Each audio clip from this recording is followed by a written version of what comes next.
Republican National Convention. Tonight, celebrating America as the land of heroes.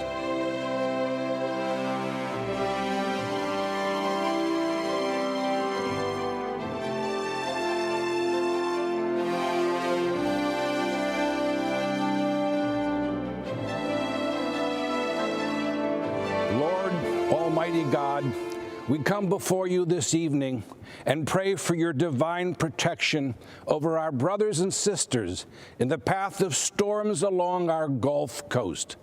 You are our rock and our shelter in the midst of the storms of life. You are the God who commands the winds and the waves, and we pray that you will provide refuge to our people. O Lord, you have granted us certain natural rights, such as the right to speak freely, life, liberty, the pursuit of happiness, as well as religious freedom, the right to assemble, and the right to self-defense. Only in America have these God-given rights so flourished and been categorized as belonging to the people, embodying the very essence of our government. Father, we pray that this outlook and mindset, this form of government continues, as has been our history, especially now when, to our horror, it is being challenged. And so we pray that God gives strength and health to our president, who has splendidly demonstrated daily his determination to defend and maintain the God-given rights of our citizens, as enshrined in our Constitution and in our Declaration, eloquently passed down through our Judeo-Christian tradition. President Trump has stood up fearlessly against those who are corrupting the term social justice so as to deny Americans their birthright and these divine gifts. May God protect him. May God bless all those in government and among our citizens who seek to honor, defend, and preserve our heritage. This land was founded in an epic and providential moment. Like the revelation at Sinai, it was the moment when the vision of God rendezvoused with the soaring and noble plans of appointed men. Yet, every so often, apace various generations, we are compelled to resurrect and give rebirth to our providential beginning, to renew our present days with the exuberance of those founding days. Perhaps that is what is meant when we say, "Make America great again." We pledge to vigilantly protect and tend the garden so as to imbibe its blessed fruits. May God continue to make America great, and may we continue to be his people, one nation, under God, and let us say, Amen. I pledge allegiance to the flag of the United States of America and to the republic for which it stands, one nation, under God, indivisible, with liberty and justice for all.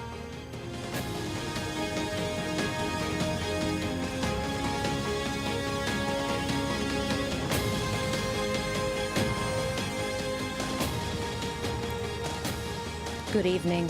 I'm Governor Kristi Noem of South Dakota. I'm here tonight because I believe America is an exceptional nation, founded on three principles: equality, freedom, and opportunity.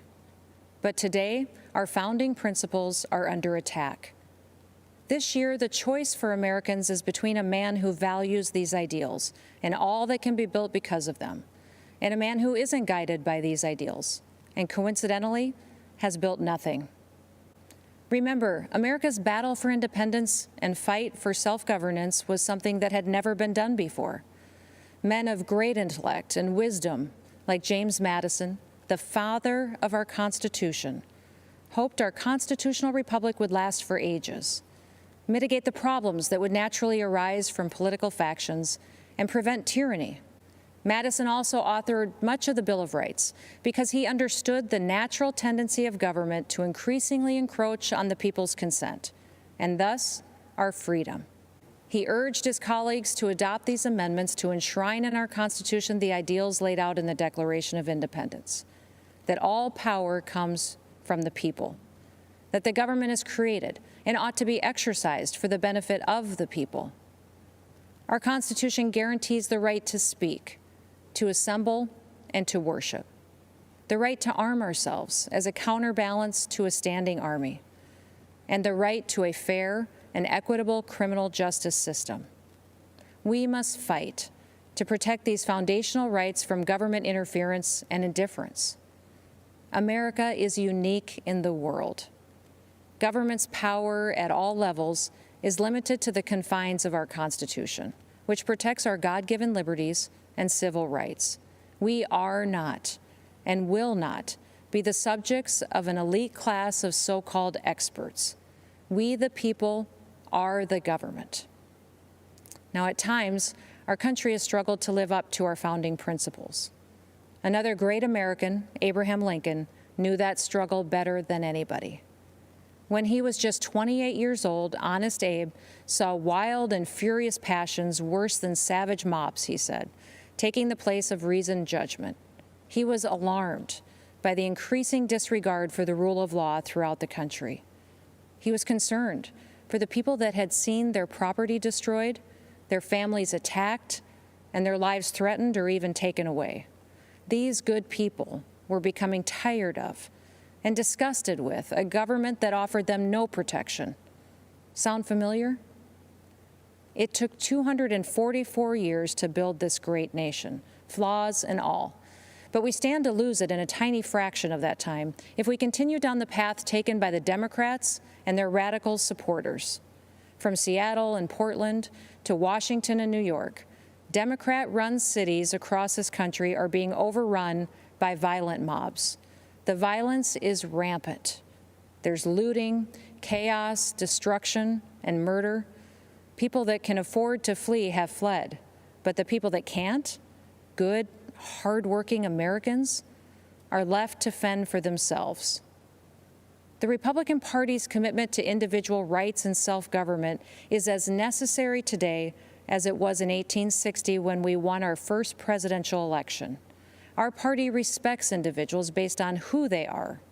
We don't divide people based on their beliefs or their roots. We don't shun people who think for themselves. We respect everyone equally under the Constitution, and we treat them as Martin Luther King Jr. wished, according to the content of their character, not the color of their skin. In just 4 years, President Trump has lifted people of all races and backgrounds out of poverty. He shrunk government. He put money back into the pockets of hardworking, ordinary Americans. He has advanced religious liberty. He protected the Second Amendment. You can look back 50 years. You won't find anyone that has surpassed President Trump's success on these 4 issues alone. History chooses its heroes for the time in which they live. At our founding, Madison was one of the chosen. When the nation's very existence was challenged, it was Lincoln's turn. Thanks to these men, America is a land of hope. Their examples have been repeated in countless ways by simple Americans following their conscience.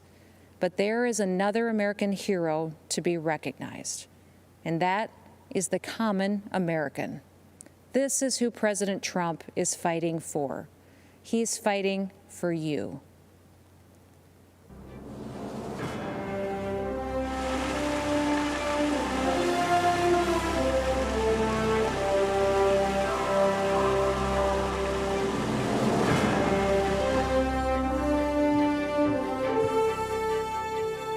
I'm Scott Dane.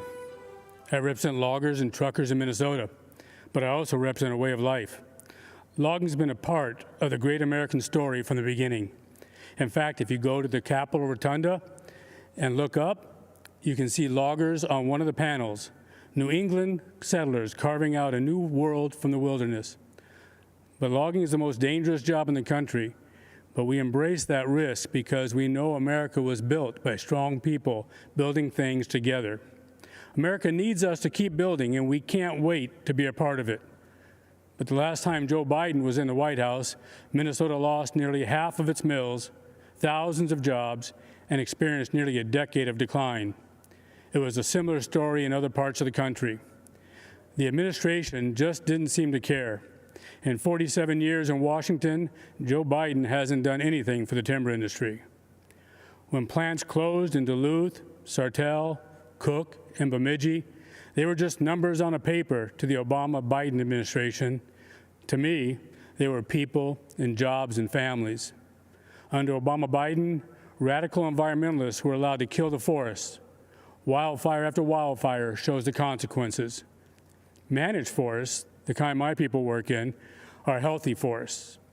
Under President Trump, we've seen a new recognition of the value of forest management in reducing wildfires. And we've seen new support for our way of life, where a strong back and a strong work ethic can build a strong middle class. We want to build families where we were raised and stand by communities that stood by us. We want that way of life available for the next generation, and we want our forests there too. President Trump, thank you for helping us do just that.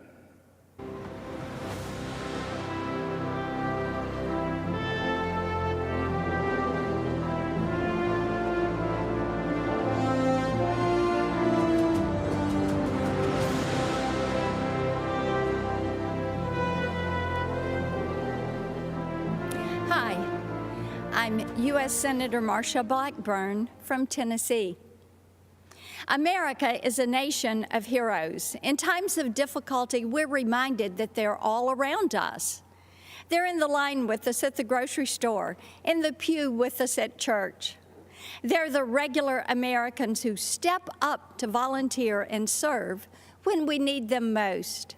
They've stood at the forefront throughout this pandemic.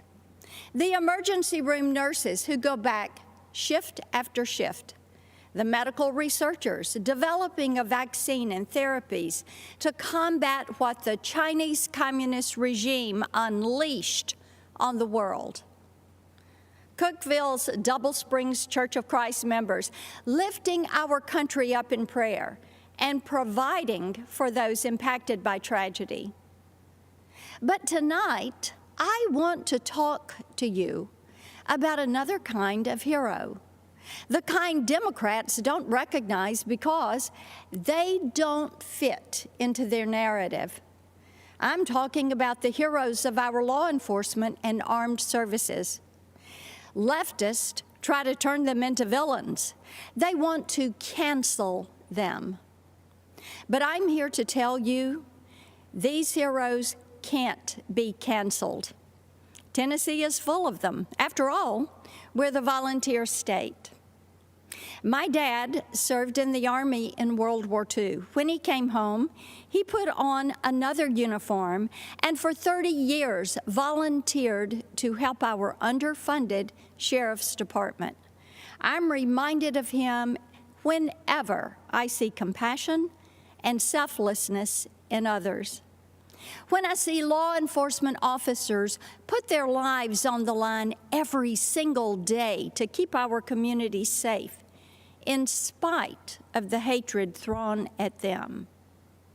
When I see the heroes who volunteer to serve our country, putting their lives on the line for our freedom. Many of these heroes call Tennessee home, and we could not be more proud of the brave men and women of the 101st Airborne Division at Fort Campbell. The common thread between them is a deep-seated desire to serve a cause larger than themselves. They don't believe their country owes them anything. They believe they owe their country and their fellow man. As hard as Democrats try, they can't cancel our heroes. They can't contest their bravery, and they can't dismiss the powerful sense of service that lives deep in their souls. So, they try to defund them, our military, our police, even ICE, to take away their tools to keep us safe. Joe Biden, Kamala Harris, and their radical allies try to destroy these heroes because If there are no heroes to inspire us, government can control us. They close our churches, but keep the liquor stores and abortion clinics open. They say we can't gather in community groups, but encourage protest, riots, and looting in the streets. If the Democrats had their way, they would keep you locked in your house until you become dependent on the government for everything. That sounds a lot like communist China to me. Maybe that's why Joe Biden is so soft on them. Why Nancy Pelosi says that China would prefer Joe Biden. Yep, I bet they would. But President Trump has stood up for our heroes every day. He stood by our law enforcement, our military, and the freedoms we hold dear. He's made good on his promise to put America first. And I hope you will stand with me as we send him back for 4 more years with a clear message to the Democrats: you will never cancel our heroes.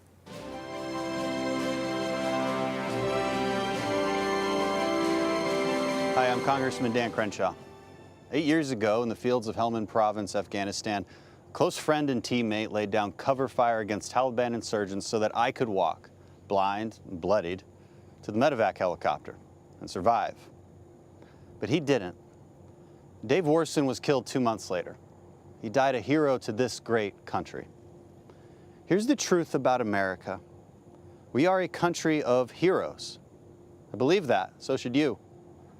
We are a people with a common set of ideals conceived in liberty. People that has sacrificed time and again for our freedom and the freedom of others. That's something no other country ever, anywhere, can claim. Since 9/11, I've seen America's heroes up close. Some of them saved my life. Some of them saved many others' lives. Many of them never made it home. These heroes acted as if the whole struggle depended on them alone, as if any weakness on their part would be a reflection of the whole nation. That's called duty. And America has a long history of it. Our enemies fear us because Americans fight for good, and we know it. It gives us strength. When our heroes are trusted and equipped, then freedom prevails.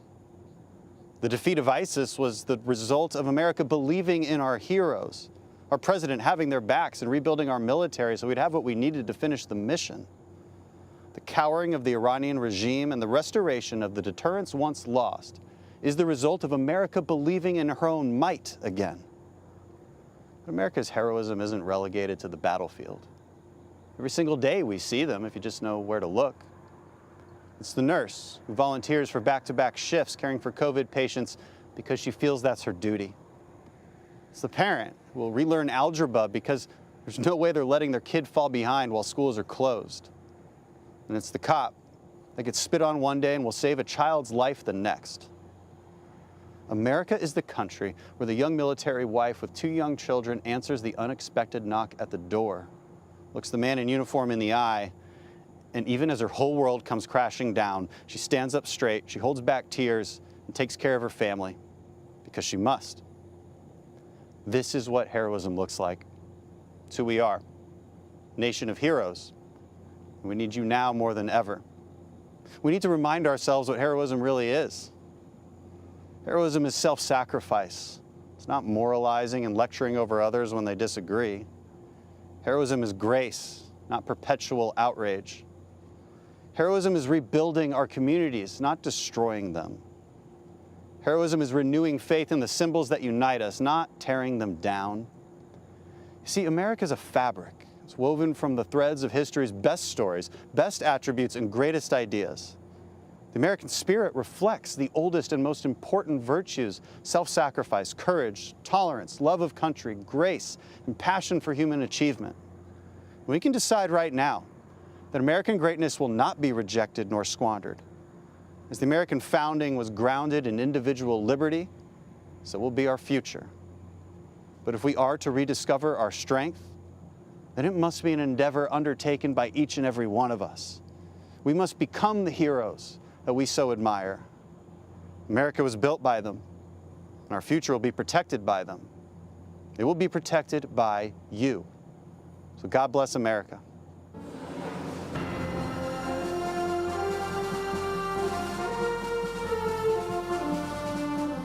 Good evening. I'm retired Lieutenant General Keith Kellogg. In 1967, at the age of 22, I volunteered to serve my country in Vietnam. From the jungles of Vietnam to the deserts of Iraq, I have gone where my nation asked. I have borne witness to soldiers' last moments on earth, their lives spent in hope and promise of a better future for all Americans. I was in the Pentagon on September 11th, 2001. I lost friends there that day. In the years that followed, I watched my daughter, son, and son-in-law deploy to Afghanistan. I have looked into the eyes of my grandchildren as they said goodbye to their fathers and hugged them one last time. I lived service. I understand sacrifice. I know leadership. Over the past 3.5 years, I have witnessed every major foreign policy and national security decision by the President. I have been in the room where it happened. I saw only one agenda and one guiding question when tough calls had to be made. Is this decision right for America? When President Donald Trump took office, decades of failed foreign policy had crippled us. He faced wars without end in sight, creation of failed states like Libya and Syria, a past that allowed a terrorist caliphate to grow, and leadership in Washington that allowed our military to atrophy while we spent trillions of dollars abroad instead of investing at home. President Trump has reversed the decline of our military and restructured our national security strategy.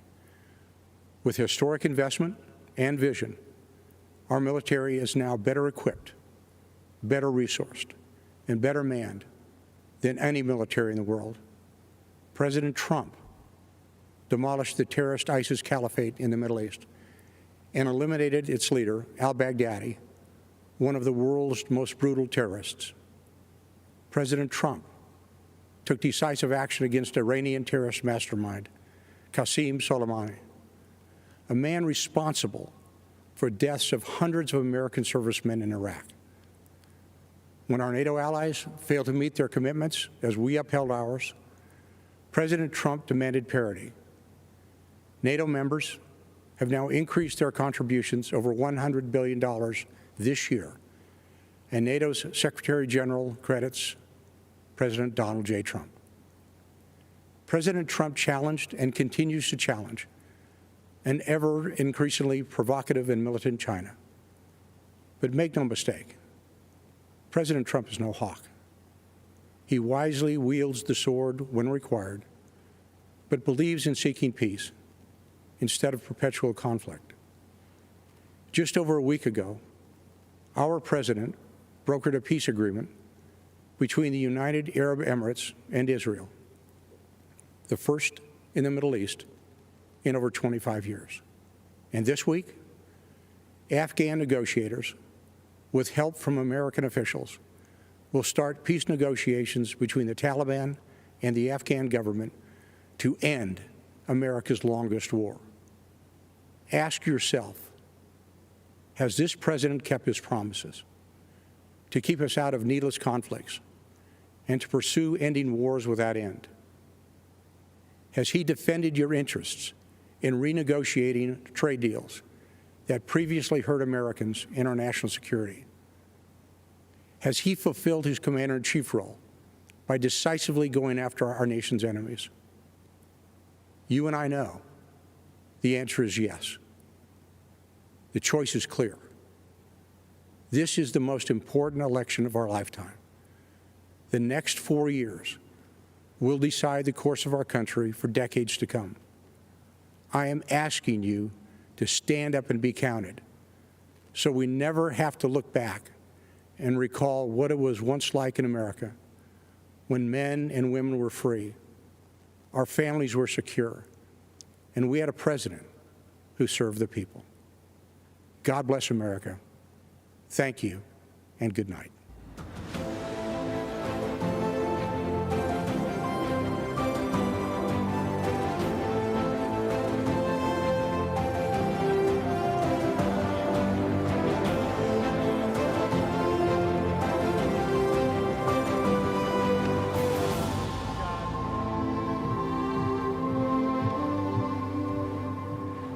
Good evening. My name is Tara Myers. Tonight, I am here as a wife and mother to share how education freedom has personally impacted my family, especially the life of my son Samuel. Before Samuel was even born, I was told his life wouldn't be worth living. When early tests revealed he had Down syndrome, our doctor encouraged me to terminate the pregnancy. He said, if you do not, you will be burdening your life, your family, and your community. I knew my baby was a human being created by God, and that made him worthy of life. I am thankful that President Trump values the life of the unborn. When we went to register Samuel for kindergarten, we were told to just put him where he would be comfortable. Don't stress him out by trying to teach him. When we pushed for him to attend his neighborhood school with his sisters, we were told, just go home and let us do what we do. When I inquired about functional learning, I was told, this is all you get, like it or not. Well, I did not like it. One size did not fit all. So I helped fight to pass legislation in Ohio for a special needs scholarship so that all students could choose the right program for their needs. I worked to start a new functional learning program at our local private school. Finally, Samuel had an appropriate place to learn. Last December, Samuel was invited to the White House to meet our president and share his thoughts on education freedom. He said, "School choice helped my dreams come true. My school taught me the way I learned best. I was able to fit in. I made many friends. I became a part of my community. My teachers helped me become the best I can be." President Trump shook my hand and said, "Wonderful job, Mom. Your son is amazing." Unlike the doctor who told me to end Samuel's life before it even began, President Trump did not dismiss my son. He showed Samuel he valued him and was proud of what he accomplished. President Trump gave Samuel an equal seat at the table. Tonight, I would like to extend my thanks to President Trump and his administration for their work towards making every student's dream of a meaningful education a reality, and for fighting to ensure every child in America has an equal seat at the table of education freedom and an equal opportunity in life. Thank you, and may God bless America.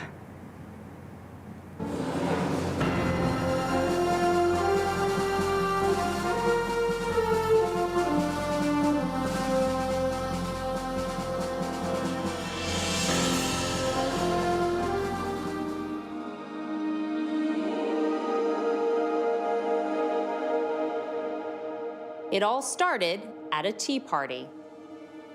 13 years before the American Civil War, civil unrest and division separated countrymen into two opposing camps. One determined to keep African American people enslaved, the other determined to see all people free. Elizabeth Cady Stanton and Lucretia Mott felt the call to fight for that freedom when they were selected as delegates for an anti-slavery convention. But upon arrival, were told they could not speak or vote at the male-dominated event. On July 9, 1848, Mott, Stanton, and 3 other women met for tea. By the end of the day, they'd formed a coalition with the sole purpose of gaining the right for women to vote, so they in turn would be free to fight for the freedoms of others. Women across America united and formed activist groups working tirelessly to win the vote for American women. The unconquerable Susan B. Anthony became one of the most visible leaders of women's suffrage when, in 1872, she registered and voted for every Republican on the ballot. As punishment for her actions, she was arrested for illegal voting. At the request of Susan B. Anthony, Senator A.A. Sargent introduced the 19th Amendment in 1878. The Susan B. Anthony Amendment was submitted and defeated 4 times, but women continued to fight. Sojourner Truth and many other black suffragettes defied segregation, fighting for all women's voices to be heard and allowed to vote. For the 2 years prior to ratification, the Silent Sentinels quietly picketed the White House. Finally, when Republicans regained control of Congress, on August 26, 1920, the Equal Suffrage Amendment was signed into law. Women's suffrage movement took 72 years and would change the lives of women forever. The victory was achieved peacefully through the valiant efforts of women patriots and the democratic process. 100 years later, in a bold declaration of rights for women, President Trump granted a full pardon to Susan B. Anthony on the 100th anniversary of the 19th Amendment's ratification. Women's suffrage was born from a desire to fight for the freedom of others. Now, we, the great patriots of America, will band together once again. And with one unified voice, we will vote for freedom.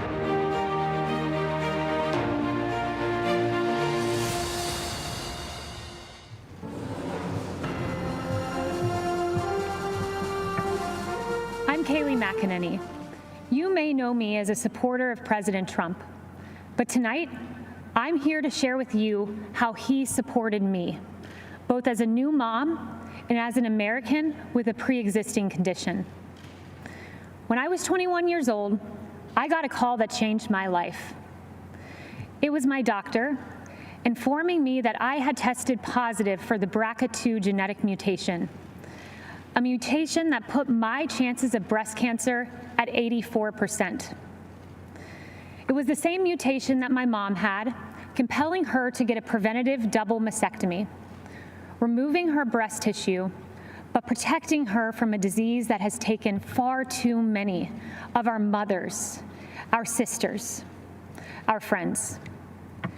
In my family, 8 women alone were diagnosed with breast cancer, several in their young 20s. I now faced the same prospect. For nearly a decade, I was routinely at Moffitt Cancer Center, getting MRIs, ultrasounds, and necessary surveillance. During these visits, I crossed paths with brave women battling cancer and fighting through chemotherapy. They were a testament to American strength. They are American heroes. On May 1st, 2018, I followed in my mother's footsteps, choosing to get a preventative mastectomy. I was scared.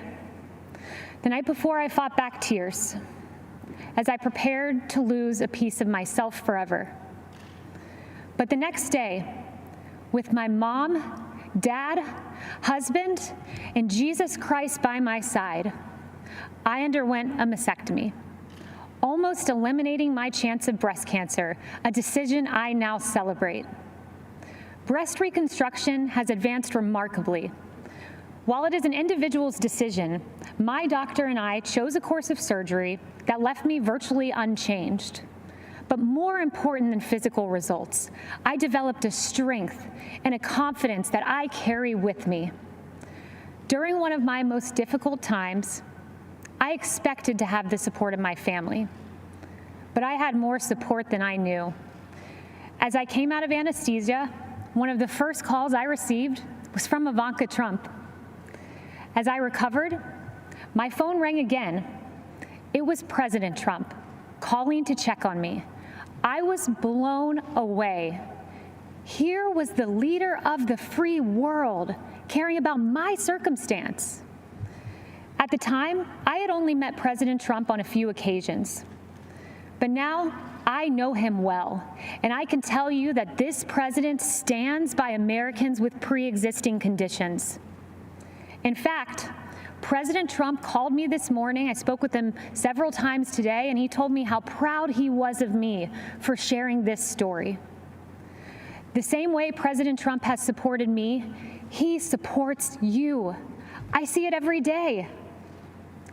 I've heard him say the hardest part of his job is writing to loved ones of fallen soldiers.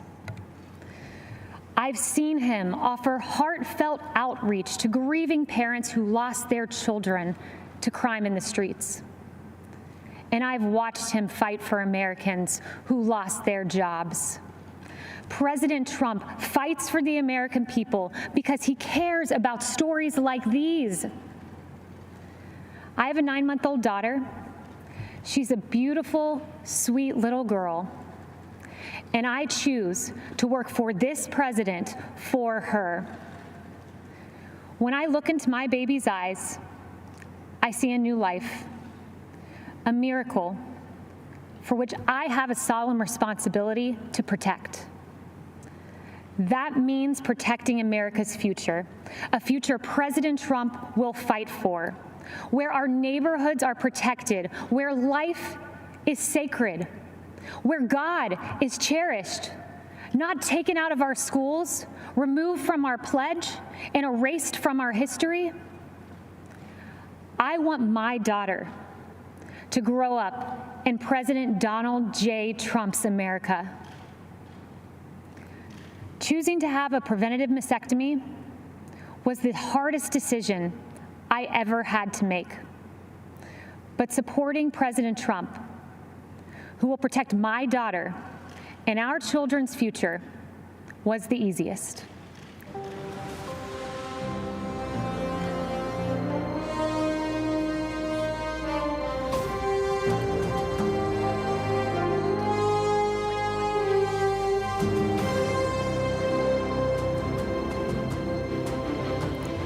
Good evening. I'm Karen Pence. My husband is Vice President Mike Pence. 100 years ago today, the 19th Amendment was adopted into the United States Constitution, guaranteeing women the right to vote. Because of heroes like Susan B. Anthony and Lucy Stone, women today, like our daughters, Audrey and Charlotte, and future generations, will have their voices heard and their votes count. The women's suffrage movement was the gateway that led to women having the opportunities to achieve monumental milestones and accomplish significant achievements in both civic and governmental roles. This evening, we look at heroes in our land. As Second Lady of the United States for the past 3.5 years, I have had the honor of meeting many heroes across this great country. The Pences are a military family. Our son Michael serves in the United States Marines, and our son-in-law Henry serves in the U.S. Navy. And one of my key initiatives is to elevate and encourage military spouses. These men and women, like our daughter Charlotte and our daughter-in-law Sarah, are the home front heroes. I have been privileged to hear so many stories of selfless support, volunteer spirit, and great contributions to the armed forces and our communities. You know, military spouses may experience frequent moves and job changes, periods of being a single parent while their loved one is deployed, all while exhibiting pride, strength, and determination, and being a part of something bigger than themselves. To all of the military spouses, thank you. President Trump and Vice President Pence have been supporting our United States Armed Forces, including our military families, on a significant scale. While traveling throughout our nation to educate military spouses about policy solutions that President Trump has promoted involving real, tangible progress in military spouse employment, I have been inspired to meet heroes like Lisa Bradley and Cameron Cruz. These military spouses decided to start their own business, Our Riveter, named after the Rosie the Riveter campaign used to recruit women workers during World War II. Our Riveter makes beautiful handbags designed and manufactured exclusively by military spouses.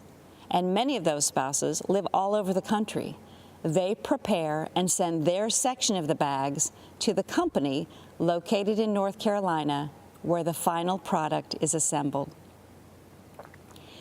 Military spouse hero Jalon Hall Johnson in Billings, Montana, is a culinary artist who had dreamed of starting her own restaurant.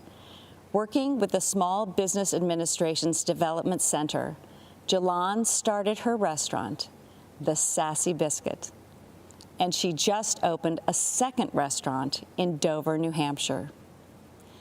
And as the second lady, I've also been able to bring awareness to a form of therapy for our heroic veterans suffering from PTSD.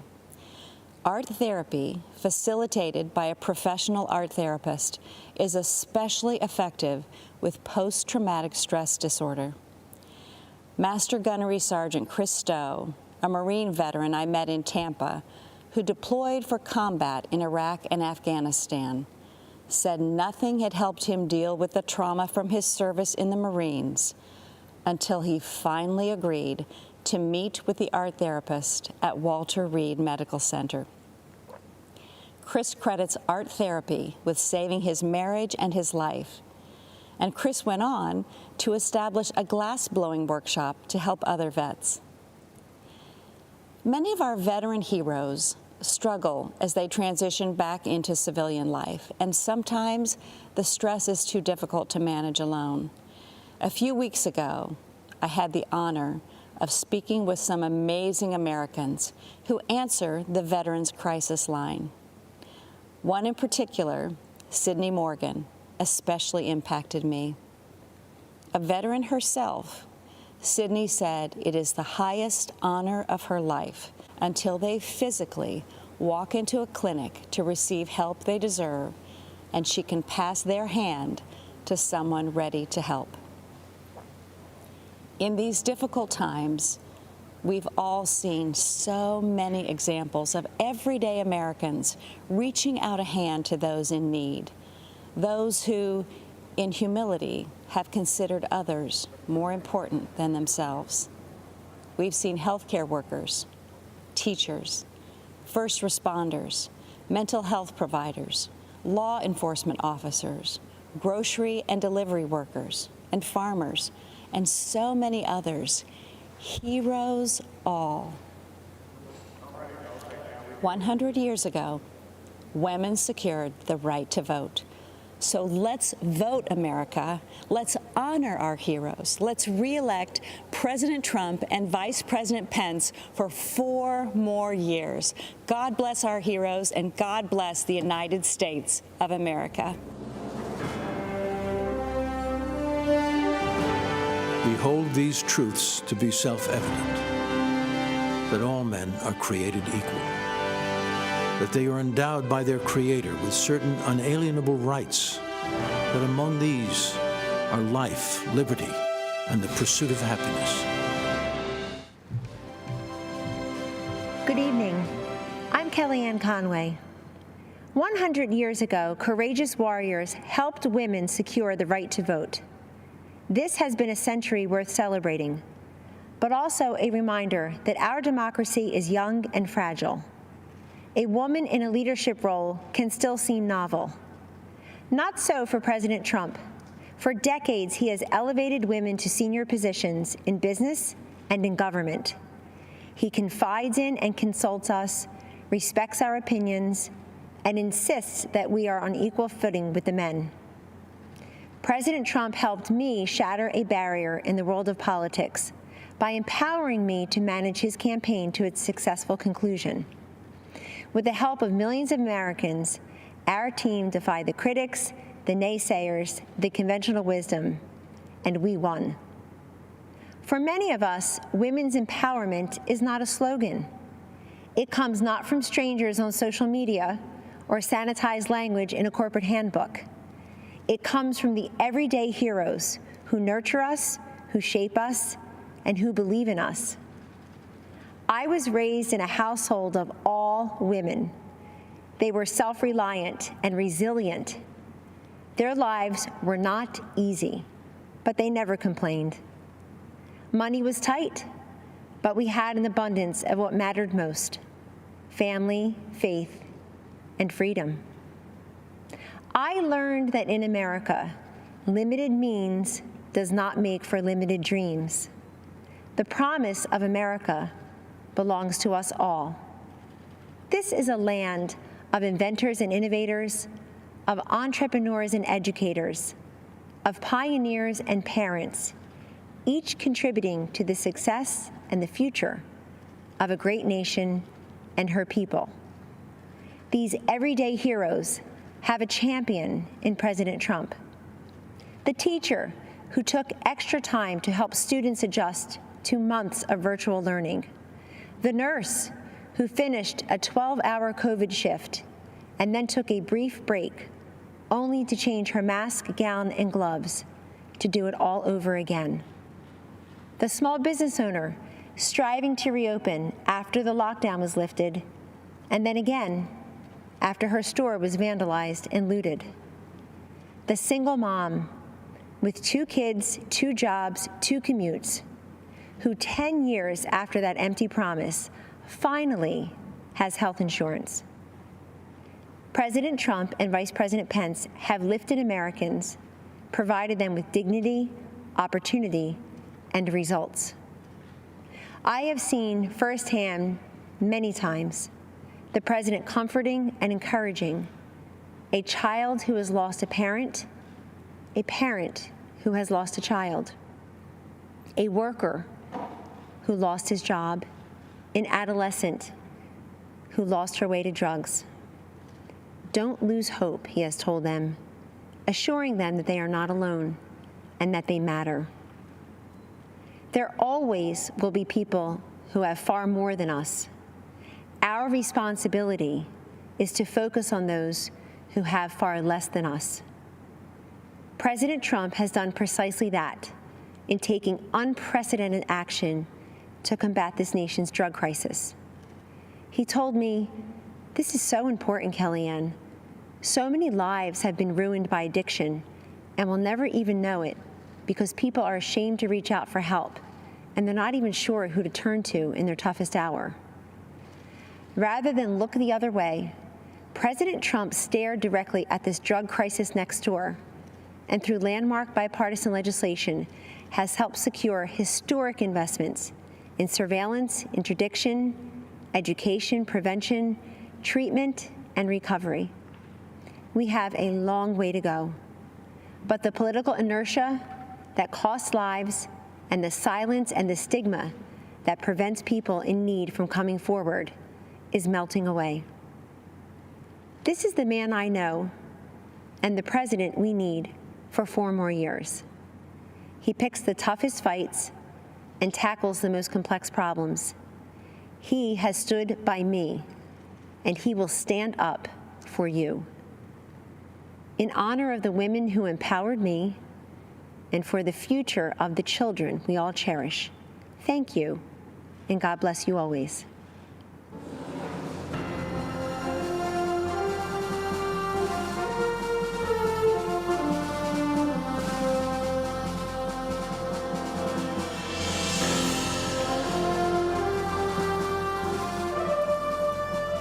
Good evening.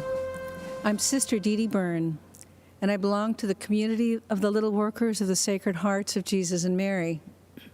Last 4th of July, I was honored to be one of the President's guests at his Salute to America celebration. I must confess that I recently prayed while in chapel, begging God to allow me to be a voice and instrument for human life. And now here I am, speaking at the Republican National Convention. I guess you better be careful for what you pray for. My journey to religious life was not a traditional route, if there is such a thing. In 1978, as a medical school student at Georgetown University, I joined the Army to help pay for my tuition and ended up devoting 29 years to the military, serving as a doctor and a surgeon in places like Afghanistan and Egypt's Sinai Peninsula. After much prayer and contemplation, I entered my religious order in 2002, working to serve the poor and the sick in Haiti, Sudan, Kenya, Iraq, and in Washington, D.C. Humility is at the foundation of our order, which makes it very difficult to talk about myself. But I can speak about my experience working for those fleeing war-torn and impoverished countries all around the world. Those refugees all share a common experience. They have been all marginalized, viewed as insignificant, powerless, and voiceless. And while we tend to think of the marginalized as living beyond our borders, the truth is the largest marginalized group in the world can be found here in the United States. They are the unborn. As Christians, we first met Jesus as a stirring embryo in the womb of an unwed mother and saw him born 9 months later in the poverty of the cave. It's no coincidence that Jesus stood up for what was just and was ultimately crucified because what he said wasn't politically correct or fashionable. As followers of Christ, we are called to stand up for life against the politically correct or fashionable of today.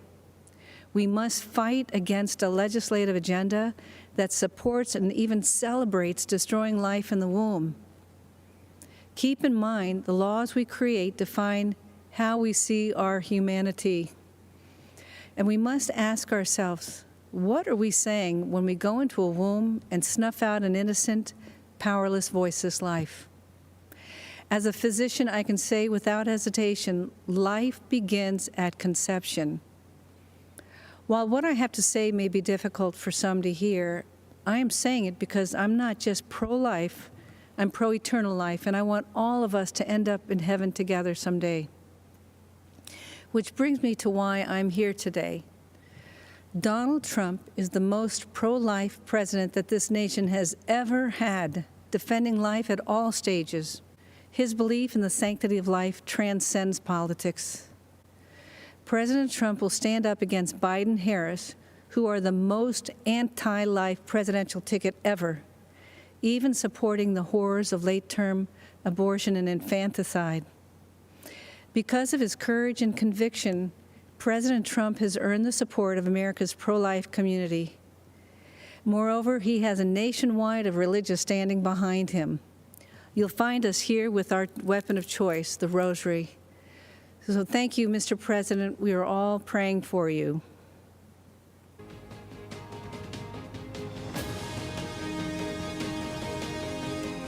I'm Lou Holtz. Many of you might know me as Coach Holtz, or maybe that football guy.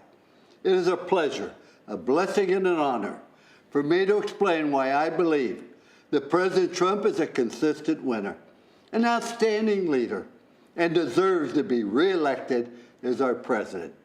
First, I want you to know that I grew up in a one-bedroom house in West Virginia. I may have been poor, but the lessons my parents taught me were priceless. They taught me that life is about making choices. Wherever you are, good or bad, don't blame anyone else. Go get an education, get to work. You can overcome any obstacles, and always remember that in this great country of ours, anyone can amount to something special. I lived by those principles of hard work and responsibility my whole life, living out the American story, and it works. But there are people today, like politicians, professors, protesters, and of course, President Trump's naysayers in the media who like to blame others for problems. They don't have pride in our country. And because they no longer ask, what can I do for my country? Only what the country should be doing for them. They don't have pride in themselves. That's wrong. When I was an officer in the Army, I served with so many great Americans who embraced their responsibility to our country. I'm so proud of their sacrifices and the opportunity it has provided for so many millions. America remains a land of opportunity, no matter what the other side says or believes. You know, there's a statue of me at Notre Dame. I guess they needed a place for the pigeons to land. But if you look closely, you will see these three words there: trust, commitment, and love. All my life, I've made my choices based on these three words. I use these three rules to make choices about everything. My beloved wife of 59 years, athletes I coached, and of course, politicians, even President Trump. I ask myself three things. One, can I trust them? When a leader tells you something, you got to be able to count on it. That's President Trump. He says what he means what he says, and he's done what he said he would do at every single turn. One of the important reasons he has my trust is because nobody has been a stronger advocate for the unborn than President Trump. The Biden-Harris ticket is the most radically pro-abortion campaign in history. They and other politicians are Catholics in name only and abandon innocent lives. President Trump protects those lives. I trust President Trump. The second question I ask is, are they committed to doing their very best? President Trump always finds a way to get something done. If you want to do something bad enough, you will find a way. If not, you'll find an excuse. And excuses are a lot easier to find than solutions. President Trump finds solutions. President Trump is committed. And the third question I ask is, do they love people? Do they care about others? To me, this is very clear. President Trump has demonstrated through his prison reform, advocating for school choice and welfare reform, that he wants Americans from all walks of life to have the opportunity to succeed and live the American dream. President Trump loves our country and our great people. Trust, commitment, and love. In President Trump, we have a president we can trust, who works hard at making America greater and who genuinely cares about people. If I apply this test to Joe Biden, I can't say yes to any of these three questions. I used to ask our athletes at Notre Dame, if you did not show up, who would miss you and why? Can you imagine what would happen to us if President Trump had not shown up in 2016 to run for president? I'm so glad he showed up. Thank you for showing up, Mr. President. I encourage everyone who loves this country, who loves America, to show up in November for President Trump. Thank you.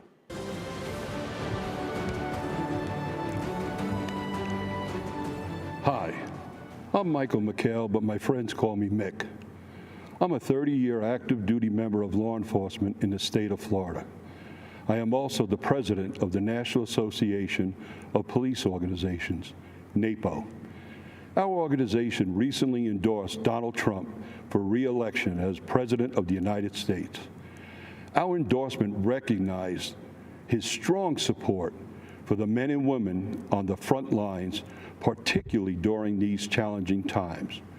We value his support of aggressive federal prosecution of those who attack our police officers, his signing of the Law Enforcement Mental Health and Wellness Act, and his support for permanently authorizing funds to support 9/11 first responders and their families. Law enforcement officers across the nation take an oath to run towards danger when everyone else is running away. They do so willingly to protect our families and communities. I'm proud that the overwhelming majority of American police officers are the best of the best and put their lives on the line without hesitation. And good officers need to know their elected leaders and the department brass have their backs. Unfortunately, chaos results when failed officials in cities like Portland, Minneapolis, Chicago, and New York make the conscious decision not to support law enforcement. Shootings, murders, looting, and rioting occur unabated.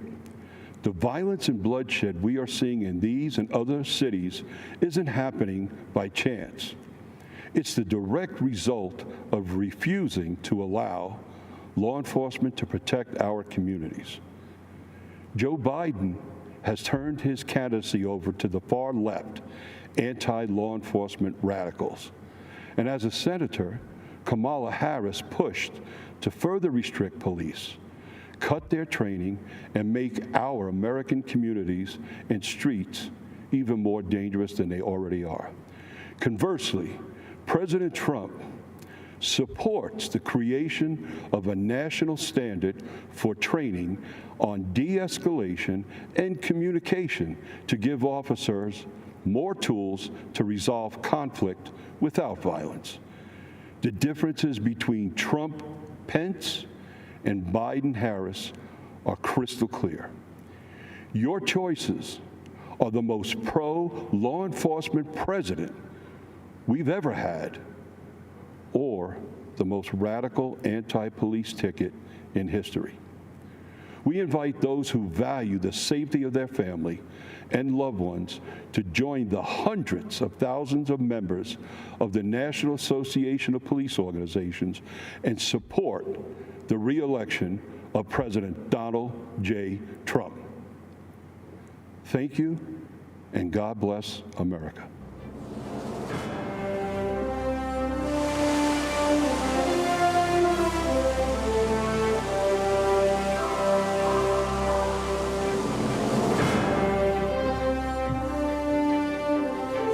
Congresswoman Elise Stefanik, and I am honored to represent New York's 21st Congressional District, the cradle of the American Revolution.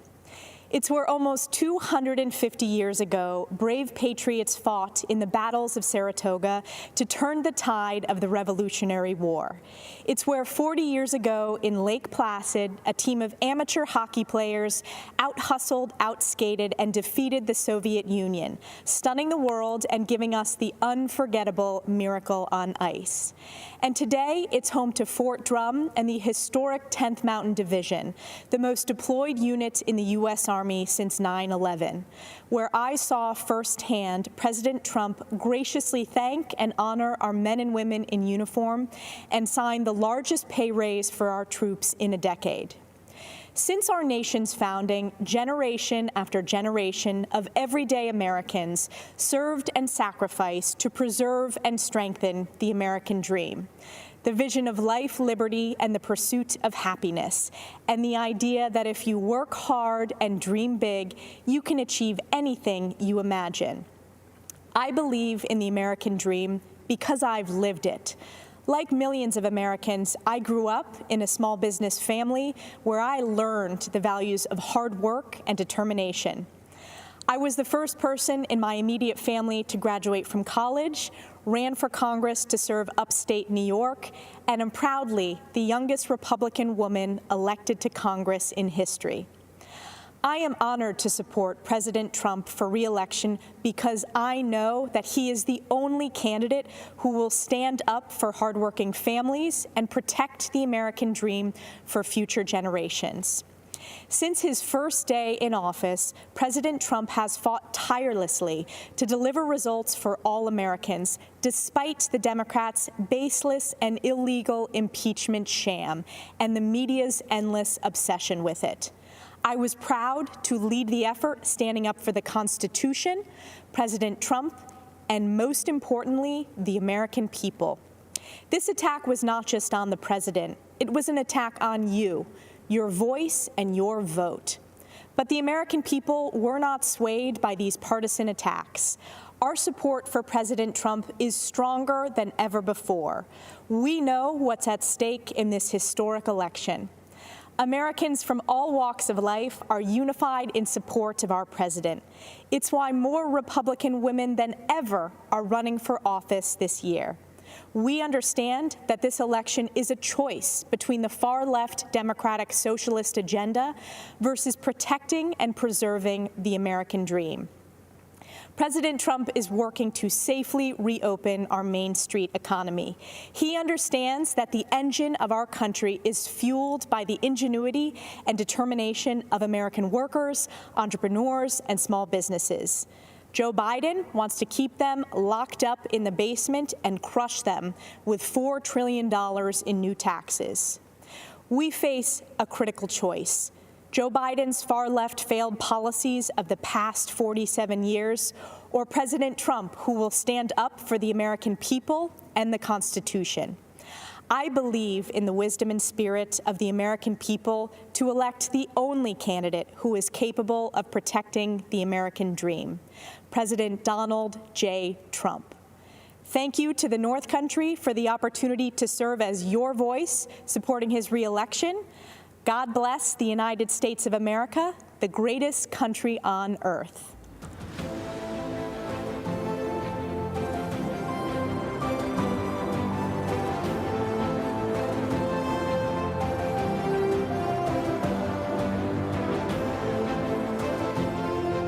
Good evening. I'm Madison Cawthorn, and I'm running to represent North Carolina's 11th Congressional District. This is a time of great adversity for our country, and I know something about adversity. At 18 years old, I was in a horrific car accident that's left me paralyzed from the waist down. Instantly, my hopes and dreams were seemingly destroyed. I was given a 1% chance of surviving, but thanks to the power of prayer, a very loving community, and many skilled doctors, I made it. It took me over a year to recover. My first public outing in a wheelchair was to a professional baseball game. You know, before my accident, I was 6'3". I stood out in the crowd. But as I wheeled through the stadium, I felt invisible. At 20, I thought about giving up. However, I knew I could still make a difference. You know, my accident has given me new eyes to see and new ears to hear. God protected my mind and my ability to speak. So I say to people who feel forgotten, ignored, and invisible, I see you. I hear you. At 20, I made a choice. In 2020, our country has a choice. We can give up on the American idea, or we can work together to make our imperfect union more perfect. I choose to fight for the future, to seize the high ground and retake the shining city on a hill. While the radical left wants to dismantle, defund, and destroy, Republicans, under President Trump's leadership, want to rebuild, restore, and renew. I just turned 25. When I'm elected this November, I'll be the youngest member of Congress in over 200 years. And if you don't think young people can change the world, then you just don't know American history. George Washington was 21 when he received his first military commission. Abe Lincoln, 22 when he first ran for office. And my personal favorite, James Madison, was just 25 years old when he signed the Declaration of Independence. In times of peril, young people have stepped up and saved this country, abroad and at home. We held the line, scaled the cliffs, crossed oceans, liberated camps, and cracked codes. Yet today, political forces want to usher in the digital dark ages, a time of information without wisdom, and tribalism without truth. National leaders on the left have normalized emotion-based voting and a radicalized identity politics that rejects Martin Luther King's dream. MLK's dream is our dream, for all Americans to be judged solely on their character. Millions of people risk their lives every year to come here because they believe in the dream of MLK and the American dream. Join us as we, the Party of Freedom, double down on ensuring the American dream for all people. We are committed to building a new town square. It welcomes all ideas and all people. Here we will have freedom of speech, not freedom from speech. To liberals, I say let's have a conversation. Be a true liberal. Listen to other ideas and let the best ones prevail. And to conservatives, I say let's define what we support and win the argument in areas like healthcare and on the environment. In this new town square, you don't have to apologize for your beliefs or cower to a mob. You can kneel before God, but stand for our flag. The American idea my ancestors fought for during the Revolutionary War is just as exciting and revolutionary today as it was 250 years ago.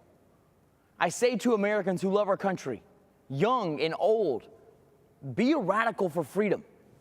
Be a radical for liberty. And be a radical for our republic, for which I stand, one nation under God, with liberty and justice for all. Thank you, and may God bless America.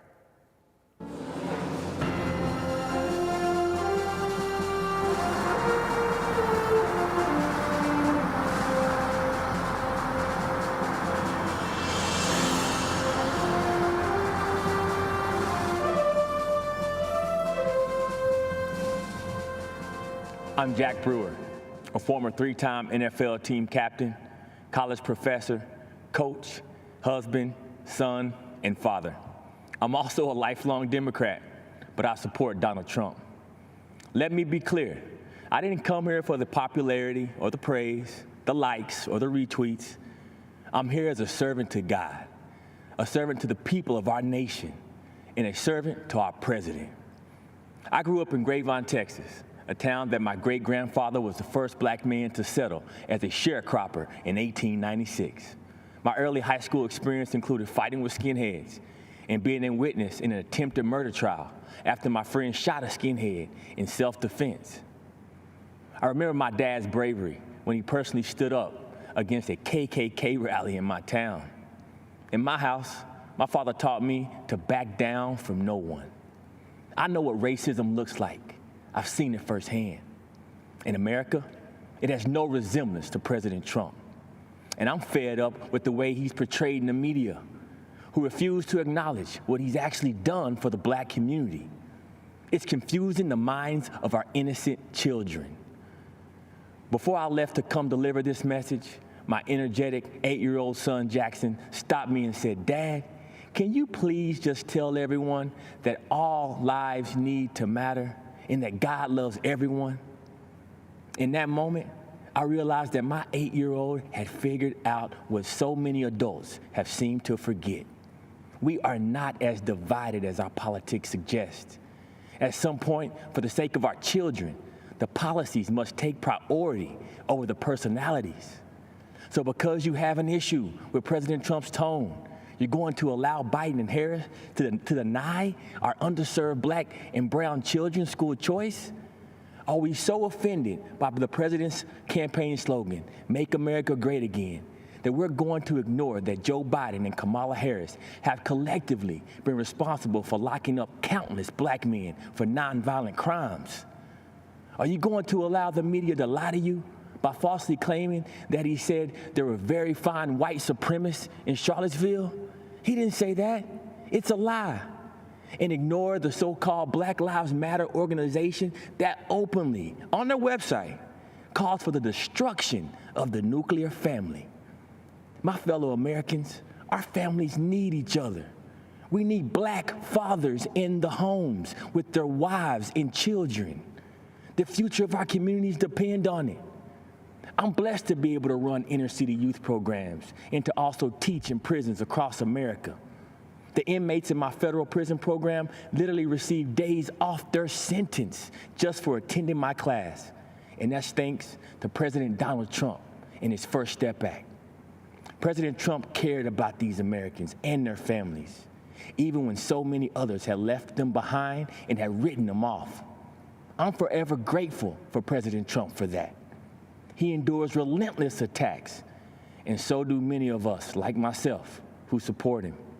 But my mama always told me, when the Lord starts blessing, the devil starts messing. This convention marks a time to celebrate our history. Republicans are the party that freed the slaves and the party that put the first black men and women in Congress. It's the party of Frederick Douglass and Abraham Lincoln. And now, Tim Scott and Donald Trump. Our president has made incredible strides to end mass incarceration and give unprecedented opportunities for black in America to rise. America, let this election be a call for all God's people who are called by his name to humble ourselves and pray together and to seek his face and to turn from our wicked ways. Then he will hear us from heaven, and he will forgive our sins, and he will heal our land. Amen, and God bless America.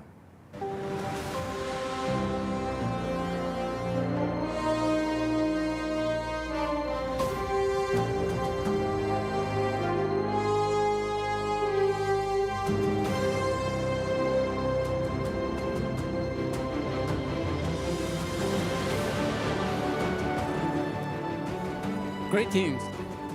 My name is Chen Guangcheng. Standing up to tyranny is not easy, I know.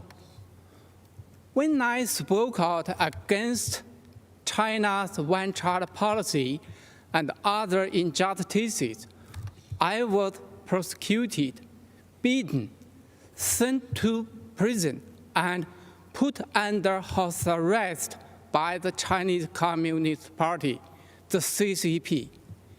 In April 2012, I escaped and was given shelter in the American Embassy in Beijing. I'm forever grateful to the American people for welcoming me and my family to the United States, where we are now free. The CCP is an enemy of humanity. It is terrorizing its own people, and it is threatening the well-being of the world. In China, expressing beliefs or ideas not approved by the CCP, religion, democracy, human rights can lead to prison. The nation lives under mass surveillance and censorship. The U.S. must use its values of freedom, democracy, and the rule of law to gather a coalition of other democracies to stop CCP's aggression. President Trump had led on this, and we need the other countries to join him in this fight, a fight for our future. Standing up to fight unfairness isn't easy, I know. So does President Trump, but he has shown the courage to wage that fight. We need to support, vote, and fight for President Trump for the sake of the world. Thank you.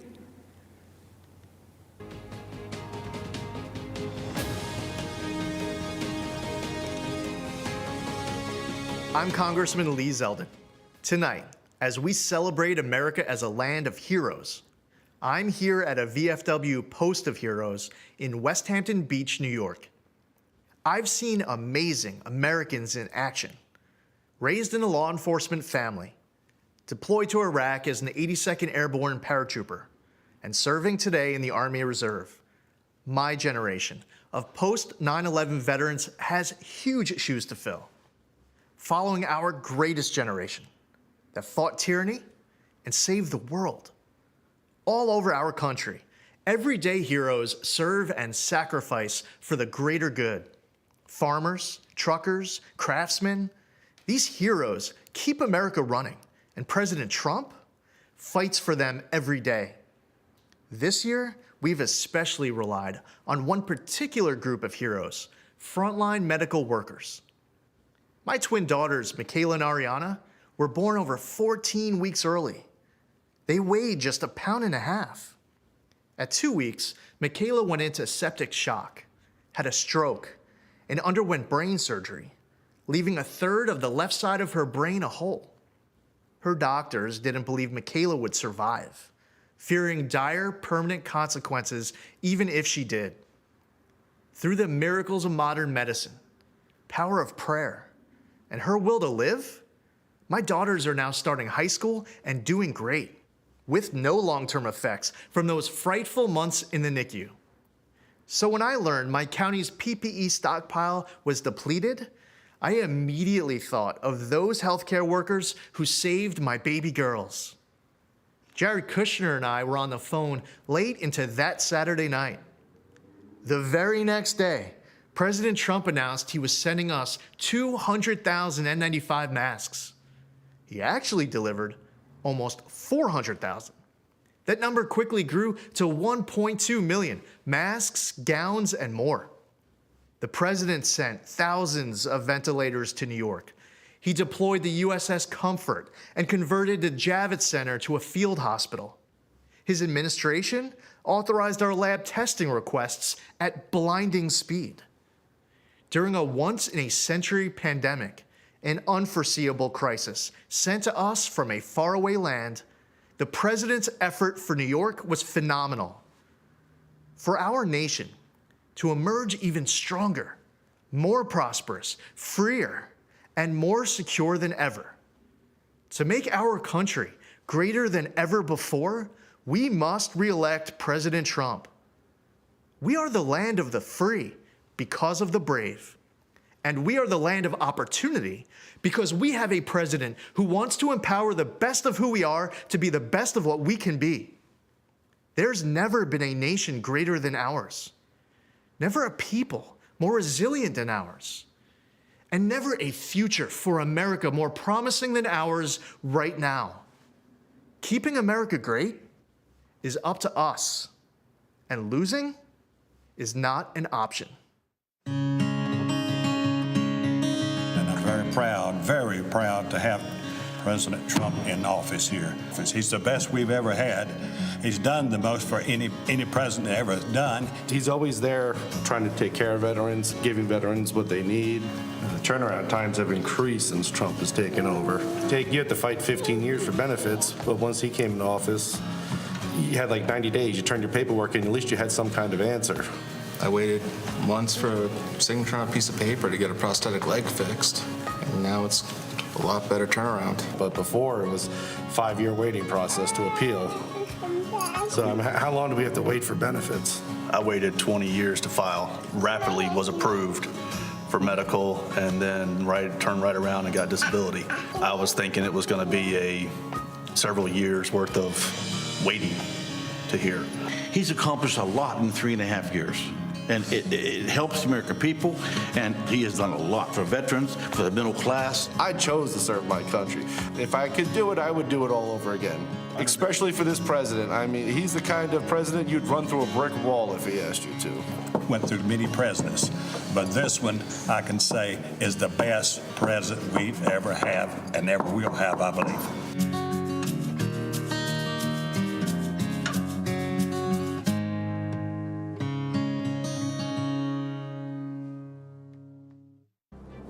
Hello, everyone, and thank you for inviting me into your home this evening. It's truly a privilege. My name is Joni Ernst. I was raised on a small family farm here in Iowa, where I learned the importance of faith, hard work, and service. I worked my way through college, then dedicated my life to serving my country as a local official, a battalion commander in the military, and as a U.S. Senator. Service. It's more than a word to me. It's a mission, a way of life. It's what brought me to Cedar Rapids, Iowa in 2008 when I was in the National Guard. We saw historic floods that swept through the communities. We lent a helping hand to our fellow Iowans who were literally underwater. We thought we had seen the worst, but 12 years later, these same communities have faced an even more devastating disaster. The recent derecho storm. If you don't live in Iowa, you may not have heard much about it at first. While reporters here in the state were in the trenches covering the equivalent of a Category 2 hurricane, most of the national media looked the other way. To them, Iowa is still just flyover country. Houses, farms were destroyed. About 1/3 of our crops here were damaged. In some cases, these storms wiped out a lifetime of work, and yet Iowa farmers didn't hesitate to grab their chainsaws and check on their neighbors. Our farmers live every day with that sense of service, the stewards of the land, the ones who feed and fuel the world. President Trump quickly signed an emergency declaration for Iowa to provide relief. And of course, when President Trump came to Cedar Rapids, the national media finally did too. For years, I've worked closely with the president for farmers in Iowa and across the country. We scrapped Obama and Biden's punishing waters of the United States rule, which would have regulated about 97% of land in Iowa, in some cases, even puddles. It would have been a nightmare for farmers. The president delivered on major trade deals with Japan and the United States-Mexico-Canada agreement. And he implemented the sale of E15 fuel year-round.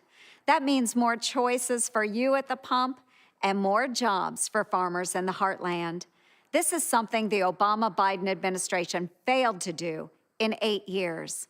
In fact, I can't recall an administration more hostile to farmers than Obama-Biden, unless you count the Biden-Harris ticket. The Democratic Party of Joe Biden is pushing this so-called Green New Deal. If given power, they would essentially ban animal agriculture and eliminate gas-powered cars. It would destroy the agriculture industry, not just here in Iowa, but throughout the country. When the pandemic hit, President Trump heard us in our call for assistance for our farmers. Knowing we have an ally in the White House is important.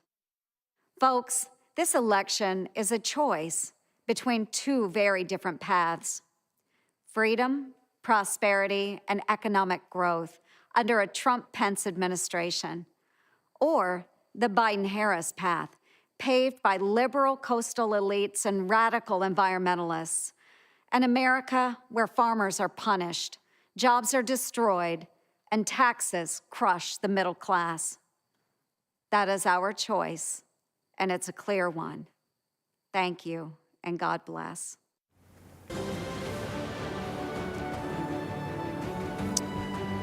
Ladies and gentlemen, I'm Burgess Owens. Shackled in the belly of a slave ship, an 8-year-old boy named Silas Burgess came to America to be sold on an auction block.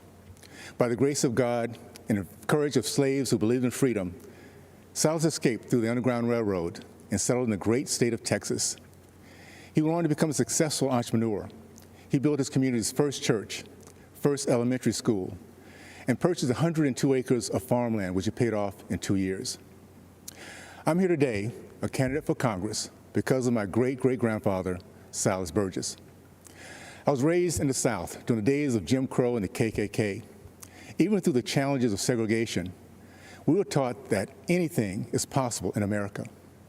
When I was 22 years old, I thought all my dreams had come true when I was drafted by the New York Jets. 10 years later, with a Pro Bowl nod and a Super Bowl championship under my belt, I left the NFL to start a business. I thought I could never fail, but years later I did, and I lost everything.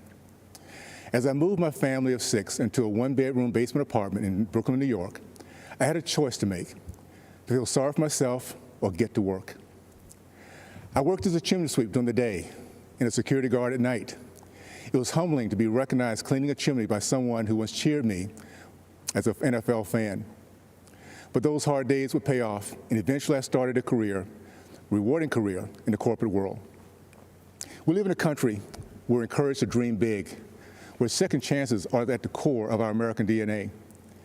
We don't hear that same message from Nancy Pelosi's Congress. Career politicians, elitists, and even a former bartender want us to believe it's impossible. They want us to believe that what I did, what my great-great-grandfather did, is impossible for ordinary Americans.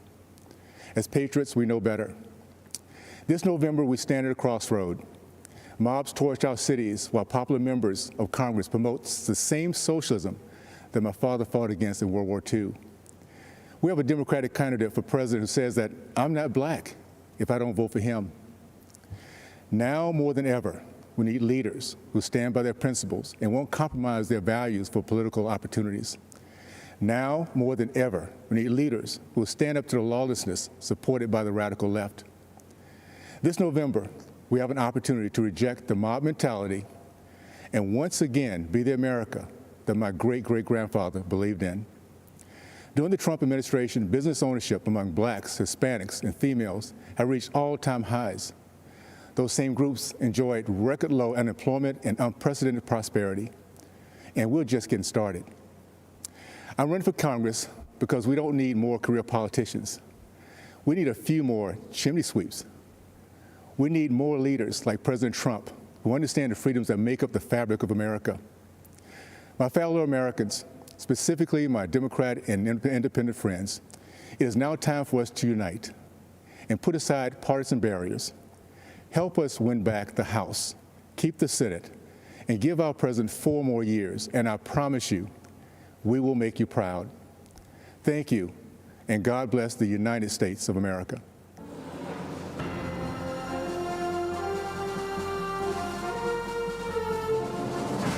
Standing guard over Baltimore Harbor is the remains of an earthen star, a relic of time past. It recalls a time when the spirit of liberty stirred in men of renown who stood in the gap against the most powerful force in the world. 27 hours, 1,000 men, low on ammunition, firing scrap metal. The battle raged, insurmountable odds. A darkness fell upon this new nation. In the midst of the fight, the heroes of Fort McHenry were unmoved. The light of dawn overcame the darkness. The gallant flag hoisted above Fort McHenry, torn and battered, stood, victoriously observing a dejected enemy slowly retreating into the rising sun, inspiring the anthem of our nation. The spirit of liberty, not to be denied, the earthen star, Fort McHenry, a reminder of those brave patriots who, having done all, stood and prevailed. It is why we stand today, honoring past, present, and future generations of freedom-loving Americans when we hear the anthem and raise the Star-Spangled Banner. Good evening, America. I'm Laura Trump, daughter of Bob and Linda Unaska, sister to Kyle, mother to Luke and Carolina, and the daughter-in-law of our 45th president, Donald J. Trump. But tonight, I come to you simply as an American. My life began like many in our country. I grew up in Wrightsville Beach, North Carolina. My parents were small business owners and worked hard to make sure that my brother and I had everything we needed, but not everything we wanted. My parents raised me to believe that in America, I could achieve anything with hard work and determination, that the opportunities available to me were limited only by the size of my ambition, that I should dream big, and I did. Those very dreams are what led me to New York City. I'd heard the adage, if I can make it there, I can make it anywhere, and I intended to do just that. Never in a million years did I think that I would be on this stage tonight, and I certainly never thought that I'd end up with the last name Trump. My 7th grade English teacher, Mrs. B, used to tell us, believe none of what you hear, half of what you read, and only what you're there to witness firsthand. The meaning of those words never fully weighed on me until I met my husband and the Trump family. Any preconceived notion I had of this family disappeared immediately. They were warm and caring, they were hard workers, and they were down to earth. They reminded me of my own family. They made me feel like I was home. Walking the halls of the Trump Organization, I saw the same family environment. I also saw the countless women executives who thrived there year after year. Gender didn't matter. What mattered was the ability to get the job done. I learned this directly when, in 2016, my father-in-law asked me to help him win my cherished home state and my daughter's namesake, North Carolina. Though I had no political experience, he believed in me. He knew I was capable, even if I didn't. So it didn't surprise me when President Donald Trump appointed so many women to senior-level positions in his administration. Secretary of the United Nations, Secretary of the Air Force, the first female CIA director, the first black female director of the Fish and Wildlife Service, and countless ambassadors, just to name a few. Under President Trump's leadership, women's unemployment hit the lowest level since World War II.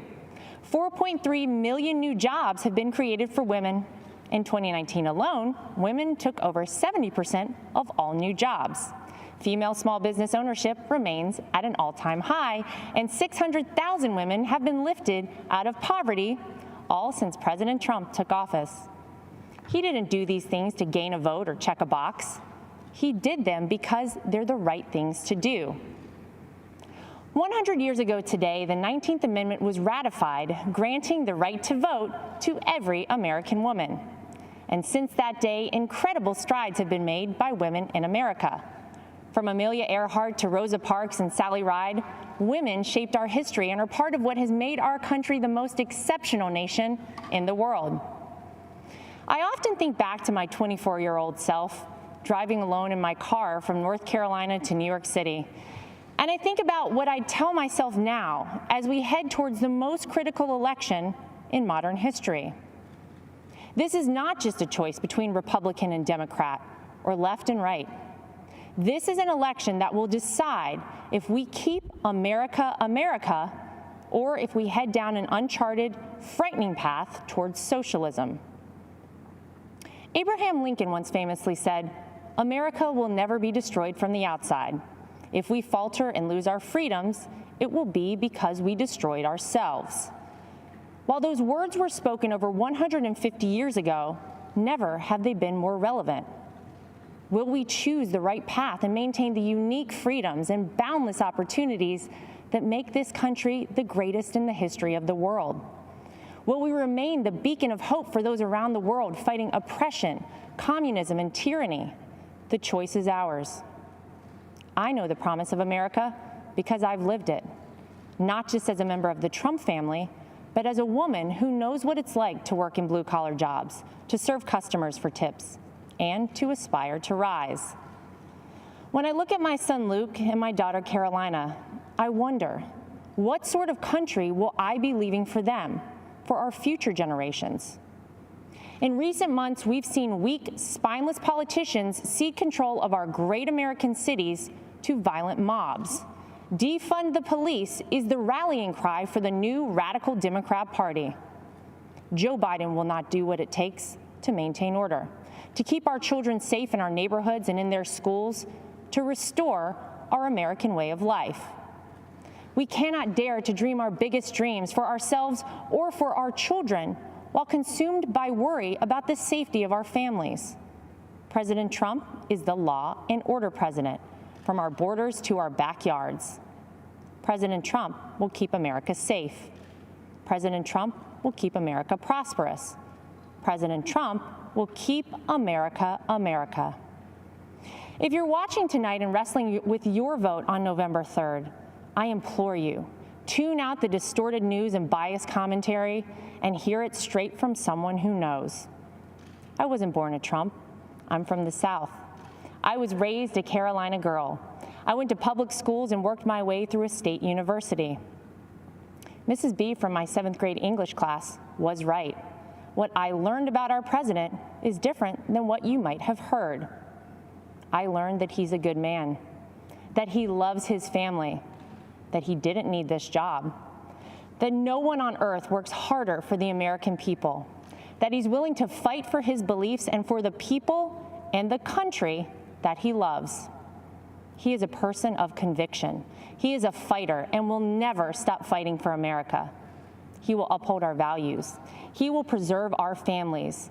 And he will build upon the great American edict that our union will never be perfect until opportunity is equal for all, including and especially for women. Our 40th president, Ronald Reagan, said it best: "The dreams of people may differ, but everybody wants their dreams to come true. And America, above all places, gives us the freedom to do that." It's up to us to keep this country a place where no dream is out of reach for our children and generations beyond. To my father-in-law, thank you for believing in me. Thank you for bravely leading this country, and thank you for continuing to fight every day for America. May God bless and protect the Gulf states in the path of the hurricane. May God bless our troops, and may God continue to bless this incredible country.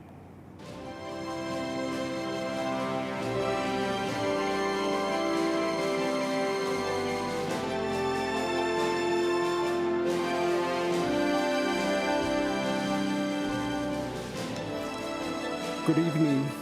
My name is Sam Vigil. There is a hole in my heart since my beloved Jackie was taken from me. This is her story. There were two things that Jackie loved to do every day. One was to go to the gym and tweet out Bible verses and prayers to her friends. On November 19th, the tweets stopped. That day started out like any other day. She left for the gym early in the morning.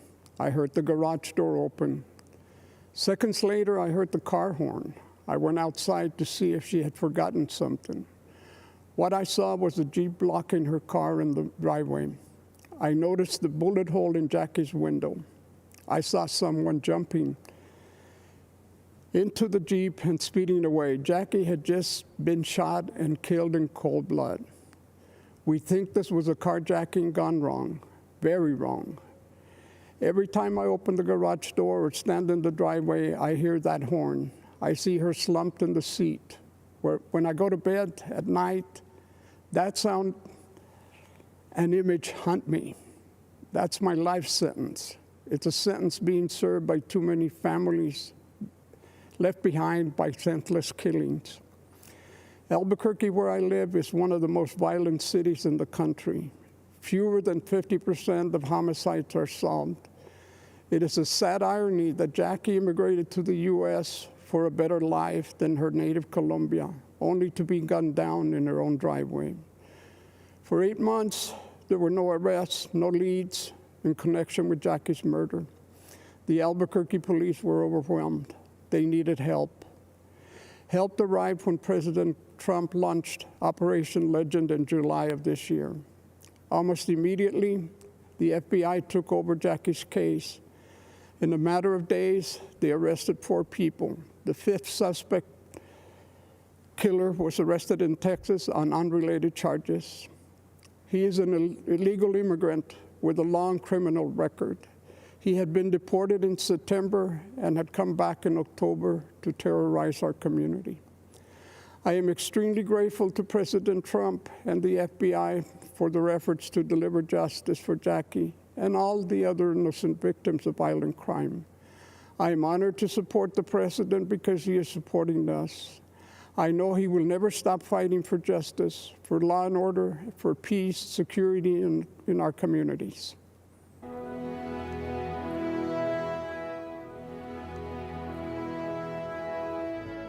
Greetings, my fellow Americans.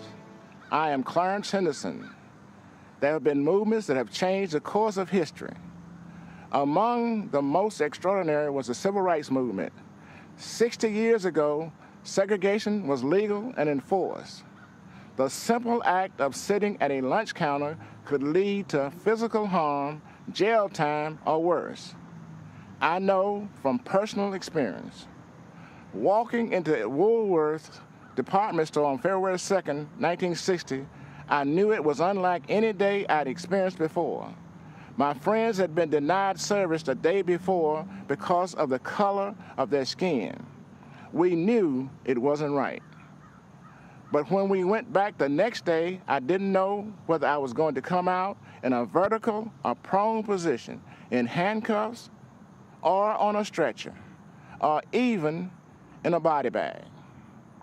By sitting down to order a cup of coffee, we challenged injustice.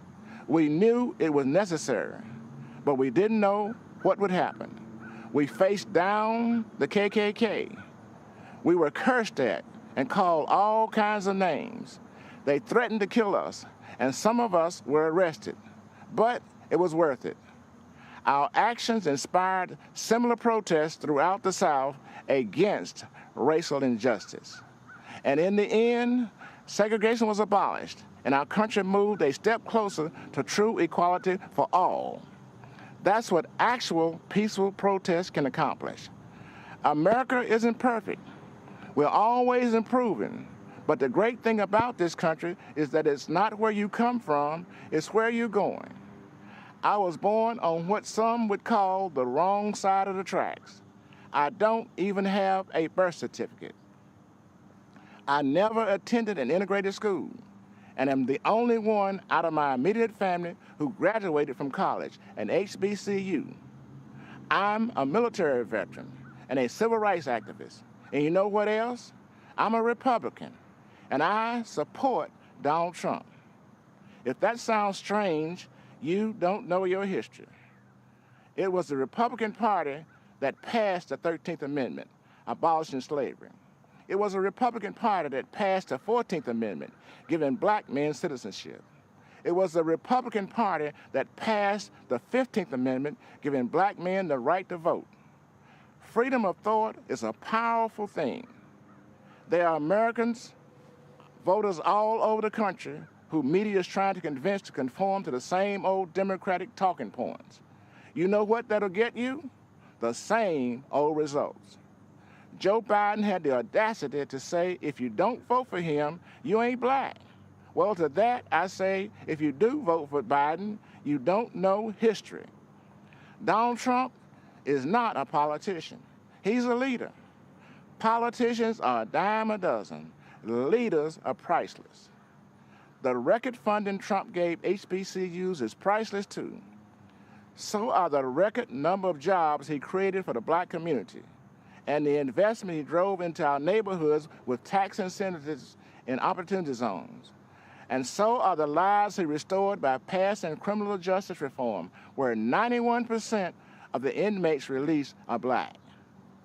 These achievements demonstrate that Donald Trump truly cares about black lives. His policies show his heart. He has done more for black Americans in 4 years than Joe Biden has done in 50. Donald Trump is offering real and lasting change, an unprecedented opportunity to rise, a country that embraces the spirit of the civil rights movement of the 60s, a place where people are judged by the content of their character, their talents and abilities, not by the color of their skin. This is the America I was fighting for 60 years ago. This is the America Donald Trump is fighting for today. Let's all join in this fight for re-electing President Trump on November 3rd. Thank you.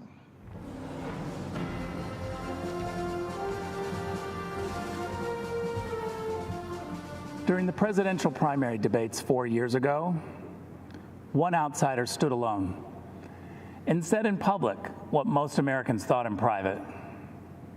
It was 14 years after the start of the war in Afghanistan and 12 years after the invasion of Iraq, where thousands of American troops had died and trillions in taxpayer dollars had been spent.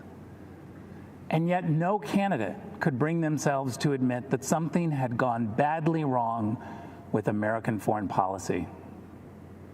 That the American voter, the American soldier, and the American taxpayer had all been let down, except for one, Donald Trump.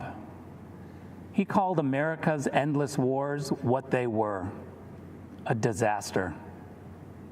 The media was shocked because Donald Trump was running as a Republican. And yet he said out loud what we all knew, that American foreign policy was failing to make Americans safer. After the end of the Cold War, Democrats and Republicans in Washington bought into the illusion that the whole world would start to resemble America. And so they started to pursue unlimited globalization. They welcomed China into the World Trade Organization. They engaged in nation building in Afghanistan and tried to export democracy to Iraq. They signed a nuclear deal with Iran and a global climate agreement in Paris. But they didn't ground any of it in the interests of the average American.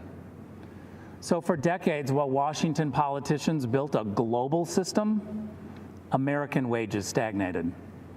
Our great cities and industries were hollowed out. Entire communities were devastated, and our manufacturing plants were shipped off to China. That's what happened when Washington stopped being the capital of the United States and started being the capital of the world. As U.S. ambassador to Germany, I had a front row seat to Donald Trump's America First foreign policy. I wish every American could see how President Trump negotiates on their behalf. I've watched President Trump charm the Chancellor of Germany while insisting that Germany pay its NATO obligations. I was proud to witness President Trump say to foreign leaders, "I don't blame you for wanting America to pay for your security. I actually respect you for out-negotiating the presidents before me. But it stops with me. I won't let the American taxpayer be taken advantage of." Donald Trump's administration has always made clear that our priority is the American people's security. That's the job of all leaders, to put their people first. And we've seen how this strategy has succeeded. In 4 short years, Donald Trump has led even some Washington Democrats to agree on the Chinese threat, on trade deals that benefit America first, on alliances that share responsibility. In 4 years, Donald Trump didn't start any new wars. He brought troops home. He rebuilt the military and signed peace deals that make Americans safer. The Washington elites want you to think this kind of foreign policy is immoral, and so they call it nationalist. That tells you all you need to know. The DC crowd thinks when they call Donald Trump a nationalist, they're insulting him, as if the American president isn't supposed to base foreign policy on America's national interests.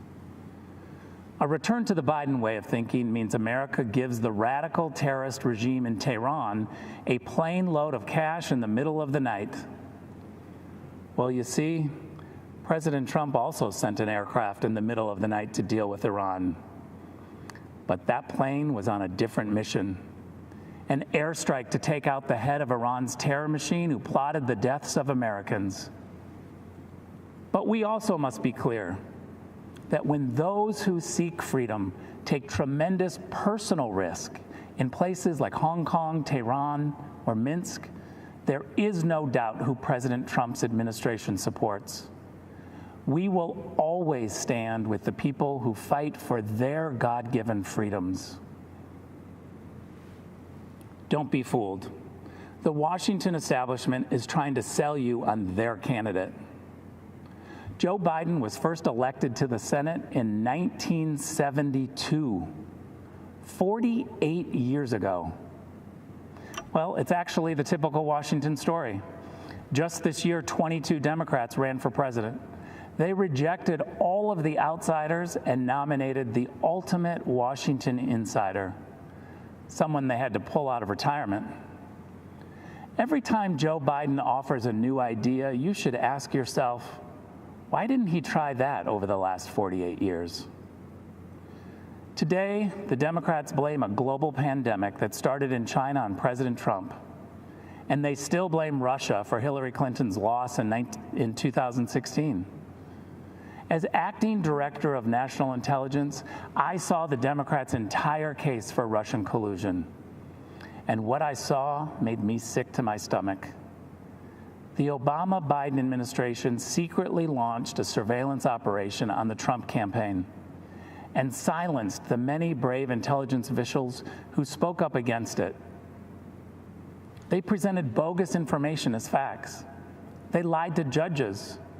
Then they classified anything that undermined their case. And after Donald Trump won the election, when they should have continued the American tradition of helping the president-elect transition into the White House, they tried instead to undercut him even more. Former Vice President Joe Biden asked intelligence officials to uncover the hidden information on President Trump's incoming national security advisor 3 weeks before the inauguration. That's the Democrats. Between surveillance, classifications, leaks, and puppet candidates, they never want the American people to know who's actually calling the shots. But with Donald Trump, you always know exactly who is in charge. Because the answer is you. You're in charge. Not lobbyists, not special interests, not warmongers or China sympathizers or globalization fanatics.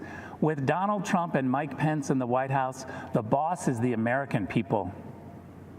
President Trump rightly calls his foreign policy America First. America First does not advance the interests of one group of Americans at the expense of another. It has no bias about red or blue, educated or not educated, urban or rural. America First is simply the belief that politicians should focus on the equality and dignity of every American, and that this duty is fulfilled by promoting the safety and wealth of the American people above all else. That's America First. That's the Trump doctrine. And that, my friends, is 4 more years.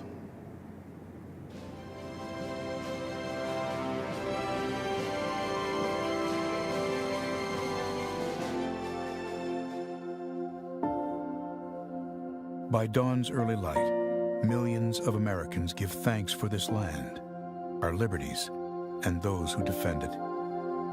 That same pride inspired the words of our national anthem, penned here as the smoke of battle lifted over 2 centuries ago.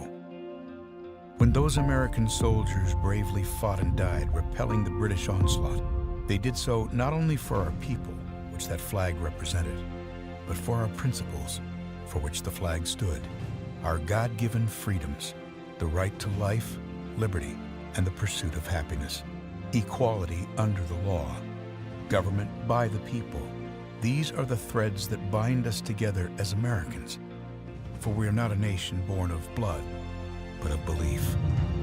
And even though that old flag has sometimes been battered and beaten, faded and forgotten, fired upon and set ablaze, there are heroes throughout our history who have picked up those tattered strands, mended them, and raised our flag anew. Just as the soldiers at Fort McHenry fought in defense of the beliefs that bind us today, there are new leaders who have devoted their life to do the same.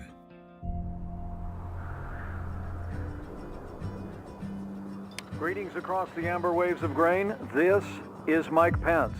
Across Indiana highways and homes, his voice warmly welcomed Hoosiers each morning.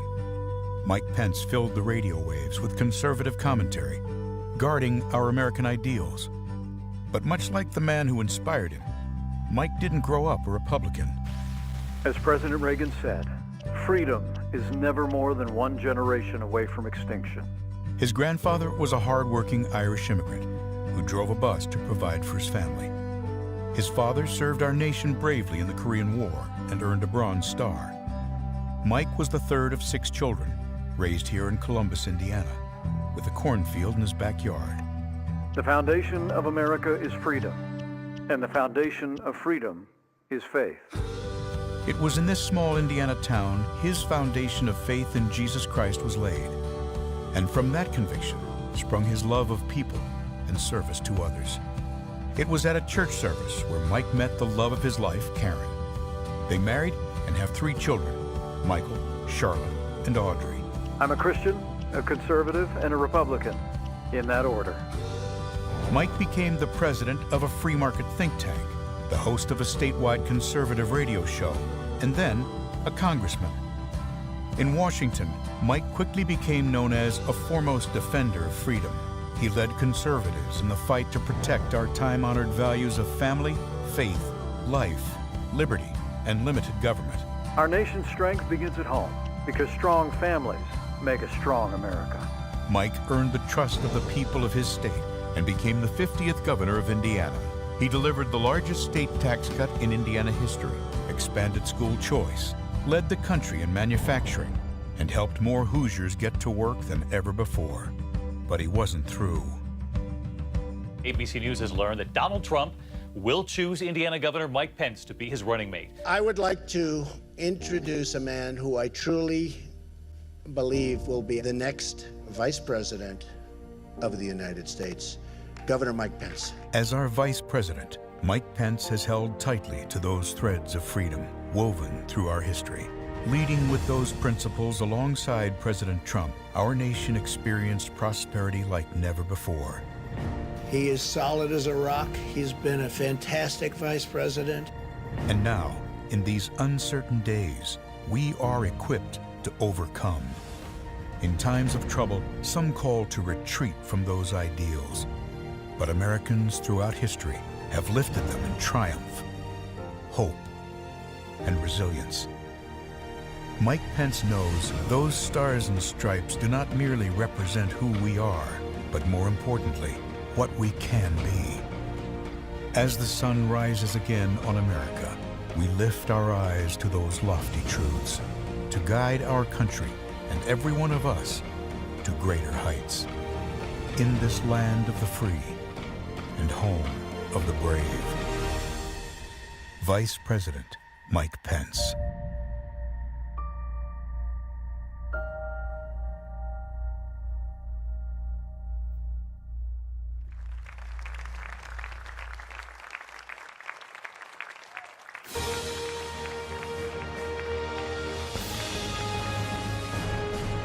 Please welcome the Vice President of the United States, Mike Pence, accompanied by the Second Lady, Mrs. Karen Pence.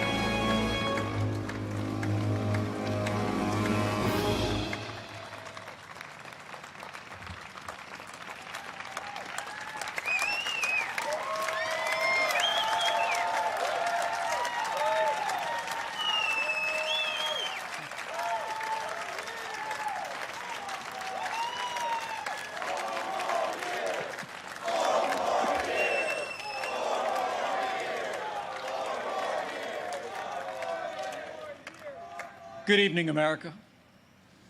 It's an honor to speak to you tonight from the hallowed grounds of Fort McHenry, the site of the very battle that inspired the words of our national anthem. Those words have inspired this land of heroes in every generation since. It was on this site 206 years ago when our young republic heroically withstood a ferocious naval bombardment from the most powerful empire on earth. They came to crush our revolution, to divide our nation, and to end the American experiment. The heroes who held this fort took their stand for life, liberty, freedom, and the American flag. And those ideals have defined our nation.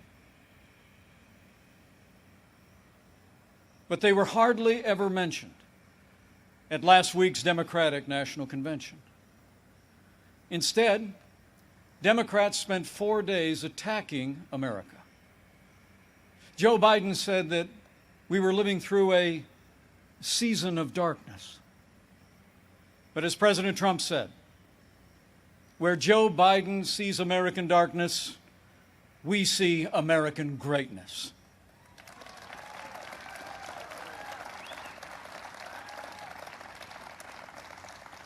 In these challenging times, our country needs a president who believes in America, who believes in the boundless capacity of the American people to meet any challenge, defeat any foe, and defend the freedoms we hold dear.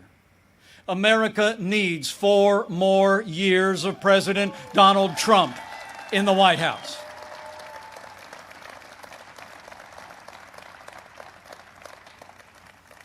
Before I go further, allow me to say a word to the families and communities in the path of Hurricane Laura.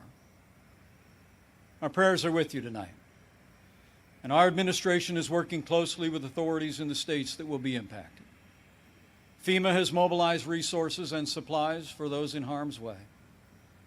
This is a serious storm, and we urge all those in the affected areas to heed state and local authorities. Stay safe, and know that we'll be with you every step of the way to support, rescue, respond, and recover in the days and weeks ahead. That's what Americans do.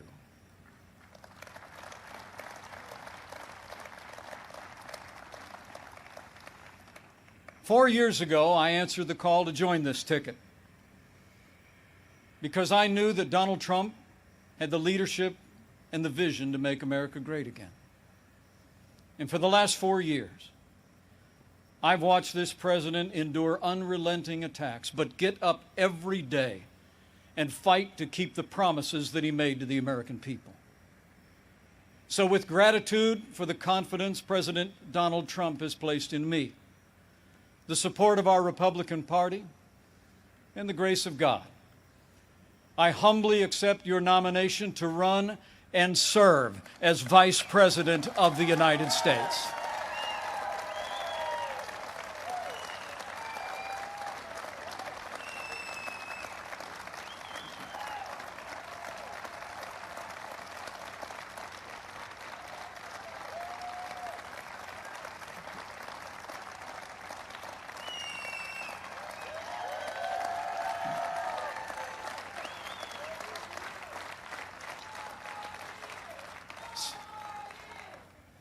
Serving the American people in this office has been a journey I never expected. It's a journey that would not have been possible without the support of my family, beginning with my wonderful wife, Karen.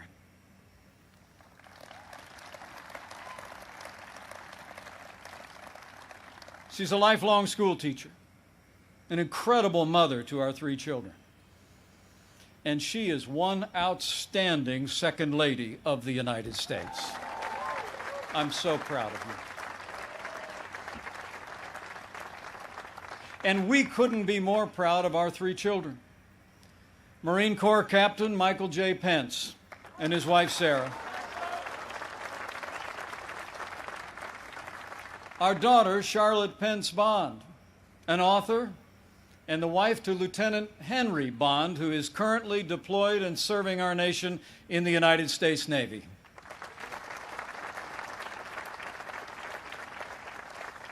And our youngest, a recent law school grad, our daughter Audrey, and her fiancé, who, like so many other Americans, had to delay their wedding this summer. But we can't wait for Dan to be a part of our family.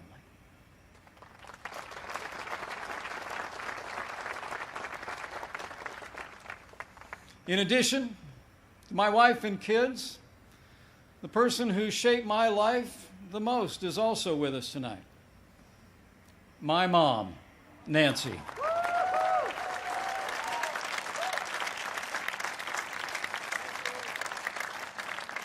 She is the daughter of an Irish immigrant, 87 years young. And Mom follows politics very closely. And the truth be told, sometimes I think I'm actually her second favorite candidate on the Trump-Pence ticket. Thank you, Mom. I love you. Over the past 4 years, I've had the privilege to work closely with our president. I've seen him when the cameras are off. Americans see President Trump in lots of different ways. But there's no doubt how President Trump sees America. He sees America for what it is. A nation that has done more good in this world than any other. A nation that deserves far more gratitude than grievance. And if you want a president who falls silent when our heritage is demeaned or insulted, he's not your man.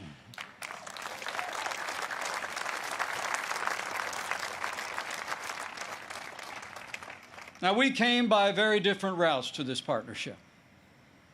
And some people think we're a little bit different. But you know, I've learned a few things watching him. Watching him deal with all that we've been through over the past 4 years. He does things in his own way, on his own terms. Not much gets past him. And when he has an opinion, he's liable to share it. He's certainly kept things interesting. But more importantly, President Donald Trump has kept his word to the American people.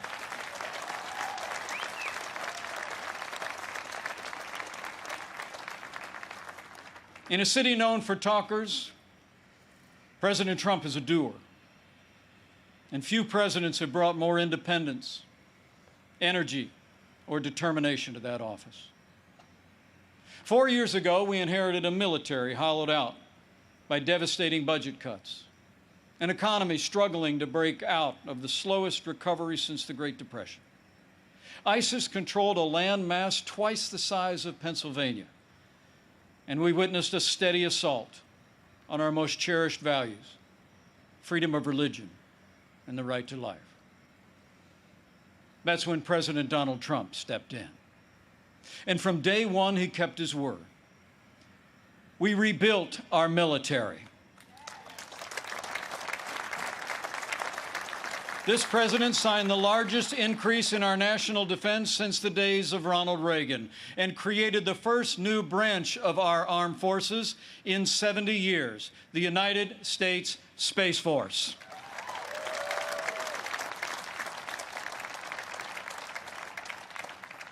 And with that renewed energy, we also returned American astronauts to space on an American rocket for the first time in nearly 10 years.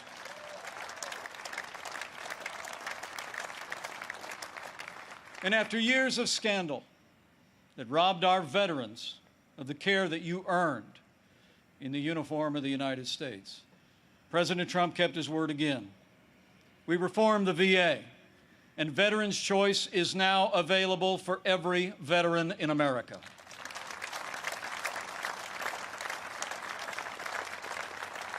Our armed forces and our veterans fill this land of heroes. And many join us tonight in this historic fort. Tonight we have among us 4 recipients of the Medal of Honor.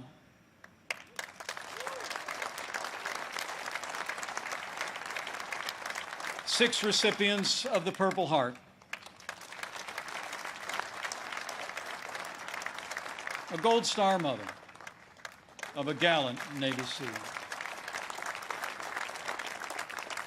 And wounded warriors from Soldier Strong, a group that serves our injured veterans every day. We are honored by your presence, and we thank you for your service.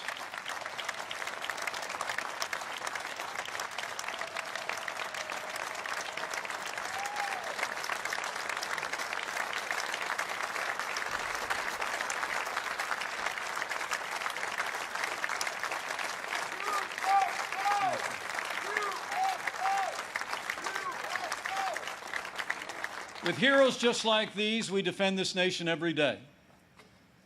And under this commander-in-chief, we've taken the fight to radical Islamic terrorists on our terms, on their soil. Last year, American armed forces took the last inch of ISIS territory, crushed their caliphate, and took down their leader without one American casualty.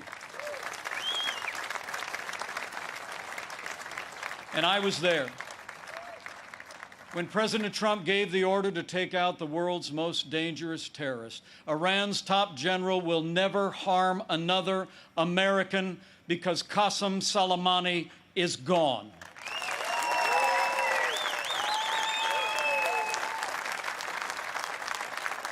My fellow Americans, you deserve to know. Joe Biden criticized President Trump following those decisions to rid the world of 2 terrorist leaders. But it's not surprising, because history records that Joe Biden even opposed the operation that took down Osama bin Laden. It's no wonder that the Secretary of Defense under the Obama-Biden administration once said that Joe Biden has been, and I quote, wrong on nearly every major foreign policy and national security issue over the past 4 decades. So we've stood up to our enemies, and we've stood with our allies. Like when President Trump kept his word and moved the American embassy to Jerusalem, the capital of the State of Israel, setting the stage for the first Arab country to recognize Israel in 26 years. Closer to home, We appointed more than 200 conservative judges to our federal courts.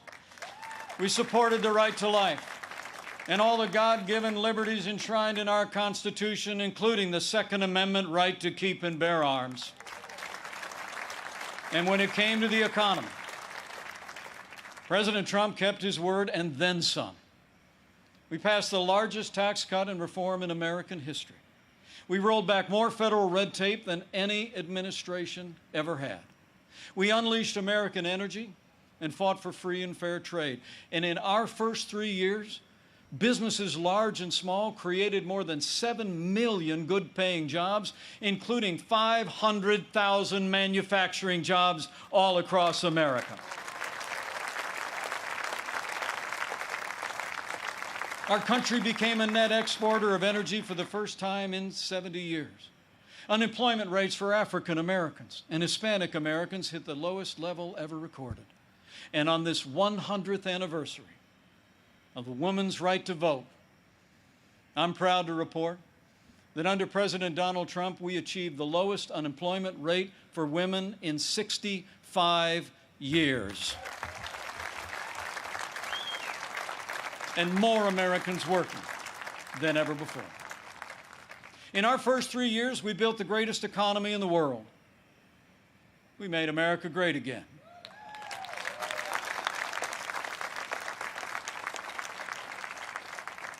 And then the coronavirus struck from China.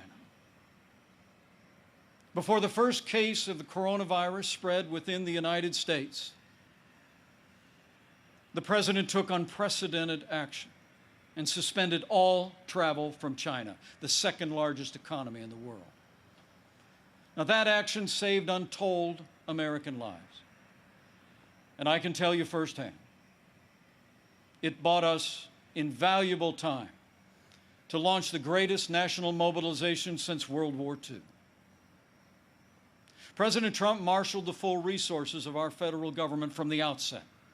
He directed us to forge a seamless partnership with governors across America in both political parties.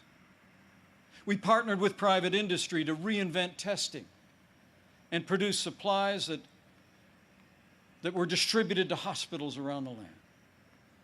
Today, we're conducting more than 800,000 tests a day, and we have coordinated the delivery of billions of pieces of personal protective equipment for our amazing doctors, nurses, and healthcare workers.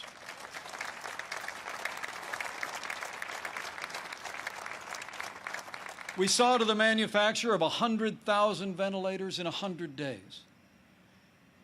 And no one who required a ventilator was ever denied a ventilator in the United States.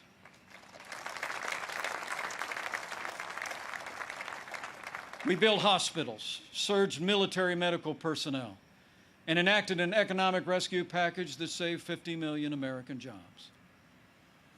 As we speak, we're developing a growing number of treatments known as therapeutics, including convalescent plasma, that are saving lives all across America. Now, last week, Joe Biden said that no miracle is coming. Well, what Joe doesn't seem to understand is that America is a nation of miracles. And I'm proud to report that we're on track to have the world's first safe, effective coronavirus vaccine by the end of this year.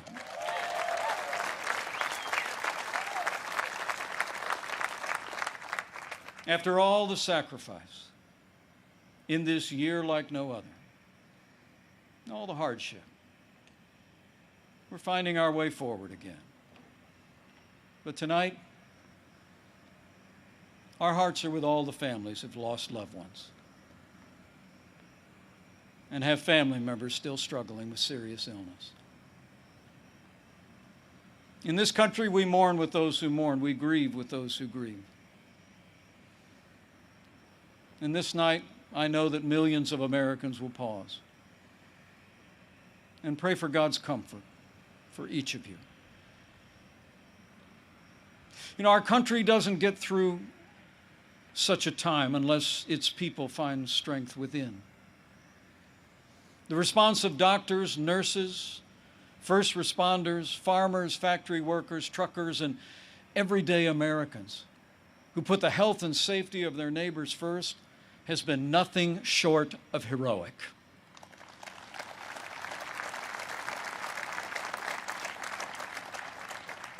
Veronica Sayez put on her scrubs every day. Day in and day out, went to work in one of New York City's busiest hospitals. She stayed on the job, put in the long hours until it was done, and then got back in her neighborhood and helped neighbors and friends struggling. Her brother William is a New York City firefighter. And they're both emblematic of heroes all across this country. They're with us tonight. And I say to them and to all of you, you have earned the admiration of the American people, and we will always be grateful for your service and care.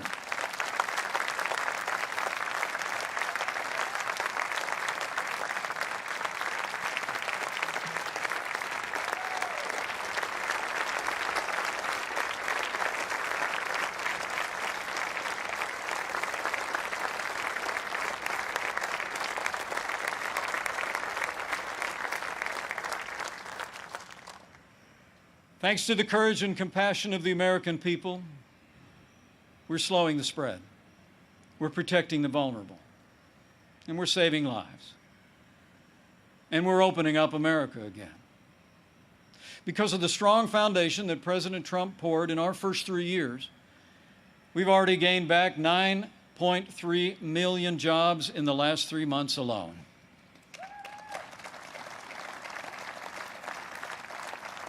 And we're not just opening up America again. We're opening up America's schools.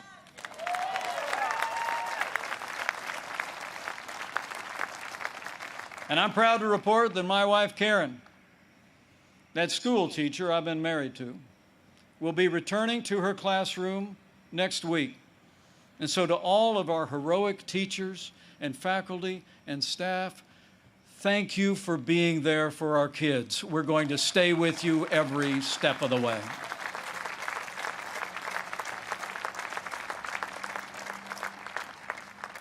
In the days ahead, as we open up America again, I promise you, we'll continue to put the health of America first. And as we work to bring this economy back, we all have a role to play. And we all have a choice to make. On November 3rd, you need to ask yourself, who do you trust to rebuild this economy? A career politician who presided over the slowest economic recovery since the Great Depression? Or a proven leader who created the greatest economy in the world? The choice is clear. To bring America all the way back, we need 4 more years of President Donald Trump in the White House.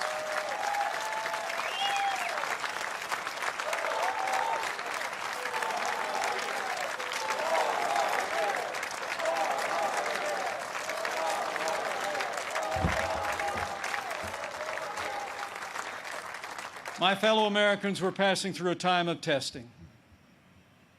But in the midst of this global pandemic, just as our nation had begun to recover, we've seen violence and chaos in the streets of our major cities. President Trump and I will always support the right of Americans to peaceful protest. But rioting and looting is not peaceful protest. Tearing down statues is not free speech. And those who do so will be prosecuted to the fullest extent of the law.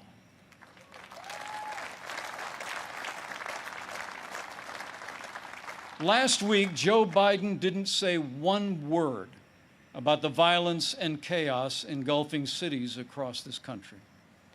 So let me be clear. The violence must stop, whether in Minneapolis, Portland, or Kenosha.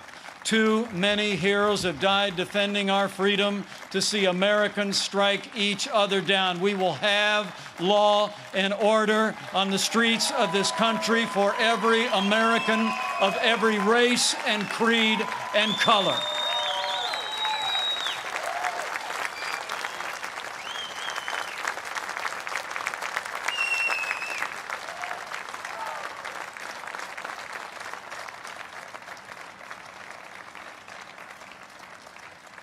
President Trump and I know that the men and women that put on the uniform of law enforcement are the best of us. Every day, when they walk out that door, they consider our lives more important than their own. People like Dave Patrick Underwood, an officer in the Department of Homeland Security's Federal Protective Service, who was shot and killed during the riots in Oakland, California. Dave's heroism is emblematic of the heroes that serve in blue every day. And we're privileged tonight to be joined by his sister, Angela. Angela, we say to you, we grieve with your family. And America will never forget or fail to honor Officer Dave Patrick Underwood.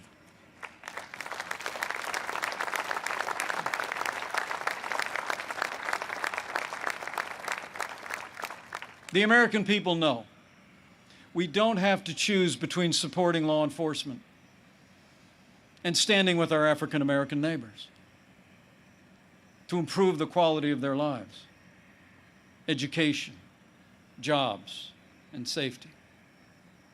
And from the first days of this administration, we've done both. And we will keep supporting law enforcement and keep supporting our African American and minority communities across this land for 4 more years.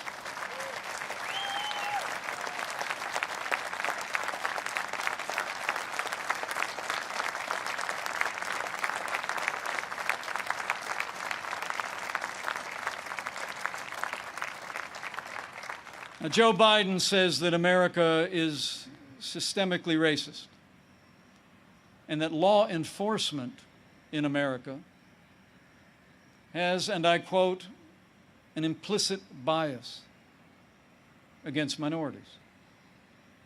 When asked whether he'd support cutting funding to law enforcement, Joe Biden replied, yes, absolutely.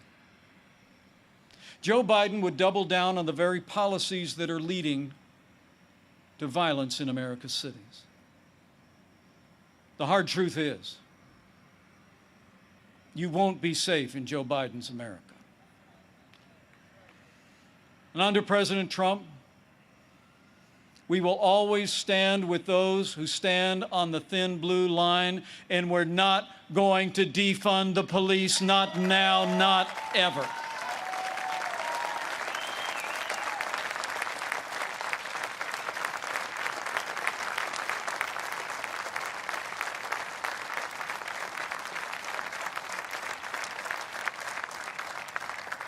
My fellow Americans, we're passing through a time of testing, but soon we will come to a time for choosing. Joe Biden has referred to himself as a transition candidate, and many were asking, transition to what? But last week, Democrats didn't talk very much about their agenda. And if I were them, I wouldn't either. I mean, Bernie Sanders did tell his followers that Joe Biden would be the most liberal president in modern times. In fact, he said, and I quote, that many of the ideas he fought for, that just a few years ago were considered radical, are now mainstream in the Democratic Party. At the root of their agenda is the belief that America is driven by envy, not aspiration. That millions of Americans harbor ill will toward our neighbors instead of loving our neighbors as ourselves.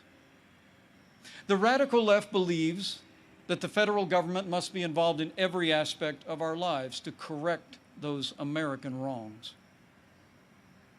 They believe the federal government needs to dictate how Americans live, how we should work, how we should raise our children, and in the process deprive our people of freedom, prosperity, and security. Their agenda is based on government control. Our agenda is based on freedom.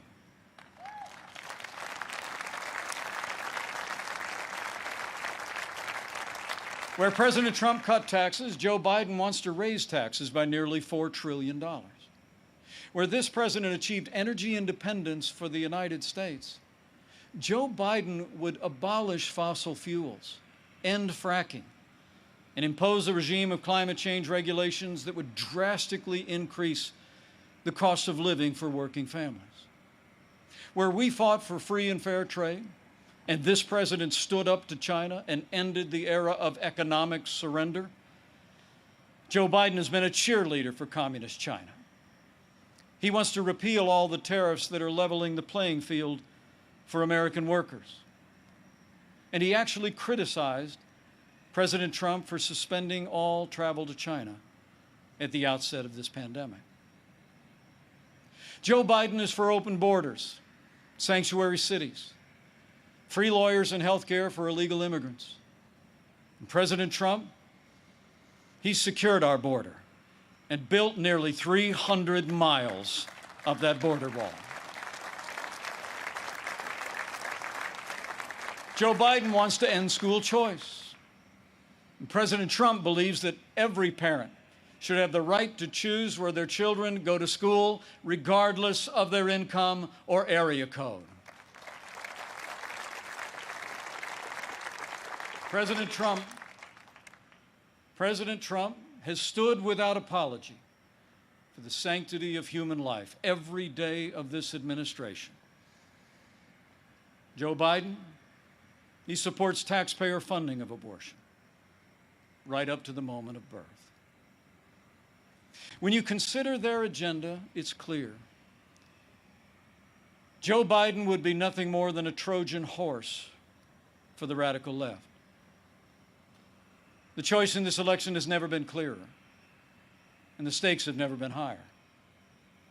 Last week, Joe Biden said democracy's on the ballot. And the truth is, our economic recovery is on the ballot. Law and order are on the ballot. But so are things far more fundamental and foundational to our country. In this election, it's not so much whether America will be more conservative or more liberal, more Republican or more Democrat. The choice in this election is whether America remains America.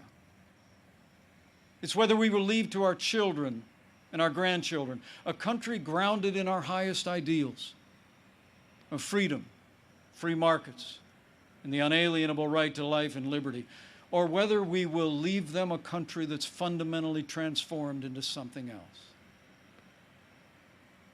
We stand at a crossroads, America. President Trump has set our nation on a path of freedom and opportunity.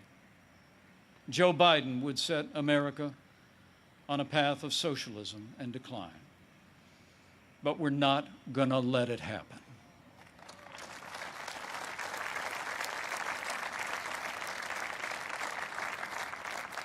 President Donald Trump believes in America and in the goodness of the American people, the boundless potential of every American to live out their dreams in freedom.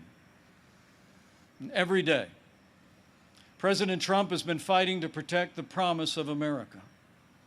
Every day, our president has been fighting to expand the reach of the American dream. And every day, President Donald Trump has been fighting for you. And now it's our turn to fight for him.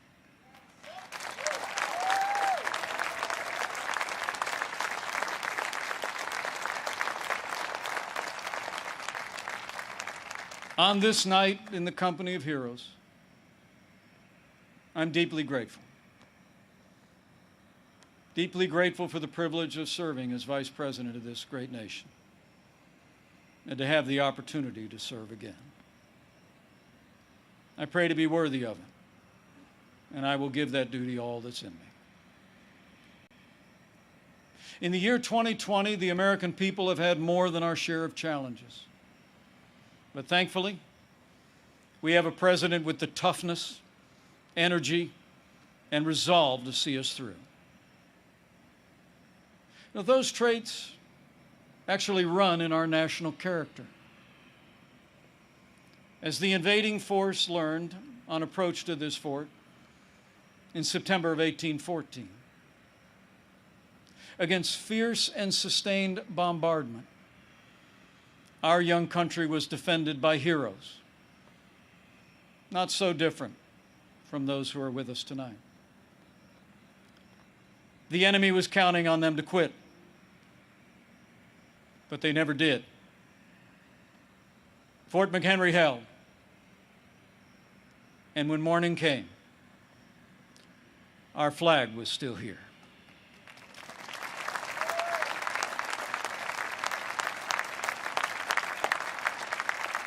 My fellow Americans, we're going through a time of testing.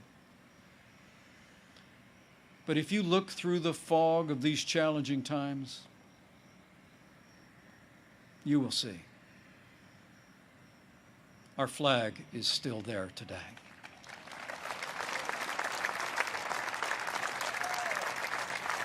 That star-spangled banner still waves over the land of the free and the home of the brave.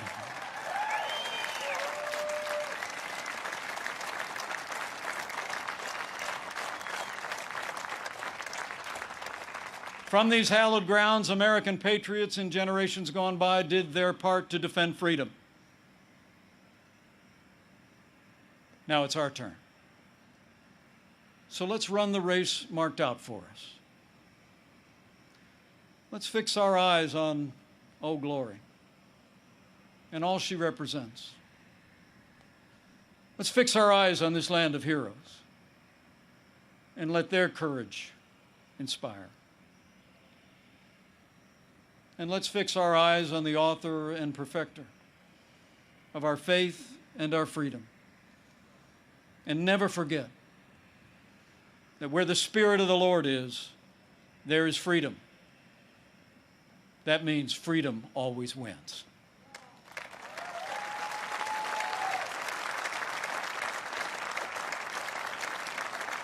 My fellow Americans, thank you for the honor of addressing you tonight and the opportunity to run and serve again as your Vice President. I leave here today inspired. And I leave here today more convinced than ever that we will do in our time as Americans have done throughout our long and storied past. We will defend our freedom and our way of life. We will re-elect our president and principled Republican leaders across the land. And with President Donald Trump in the White House for 4 more years, and with God's help, we will make America great again.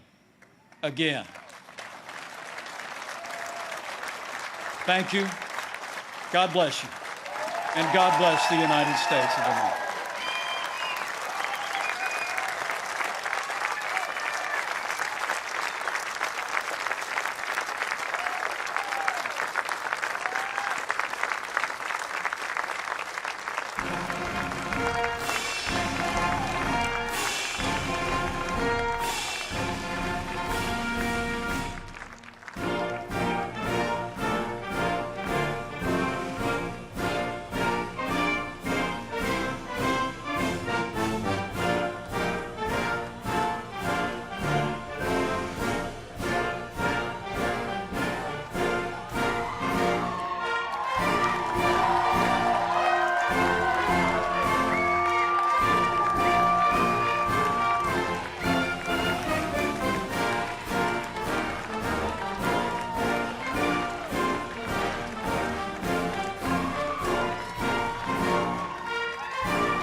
Here to perform our national anthem, please welcome country music superstar Trace Atkins.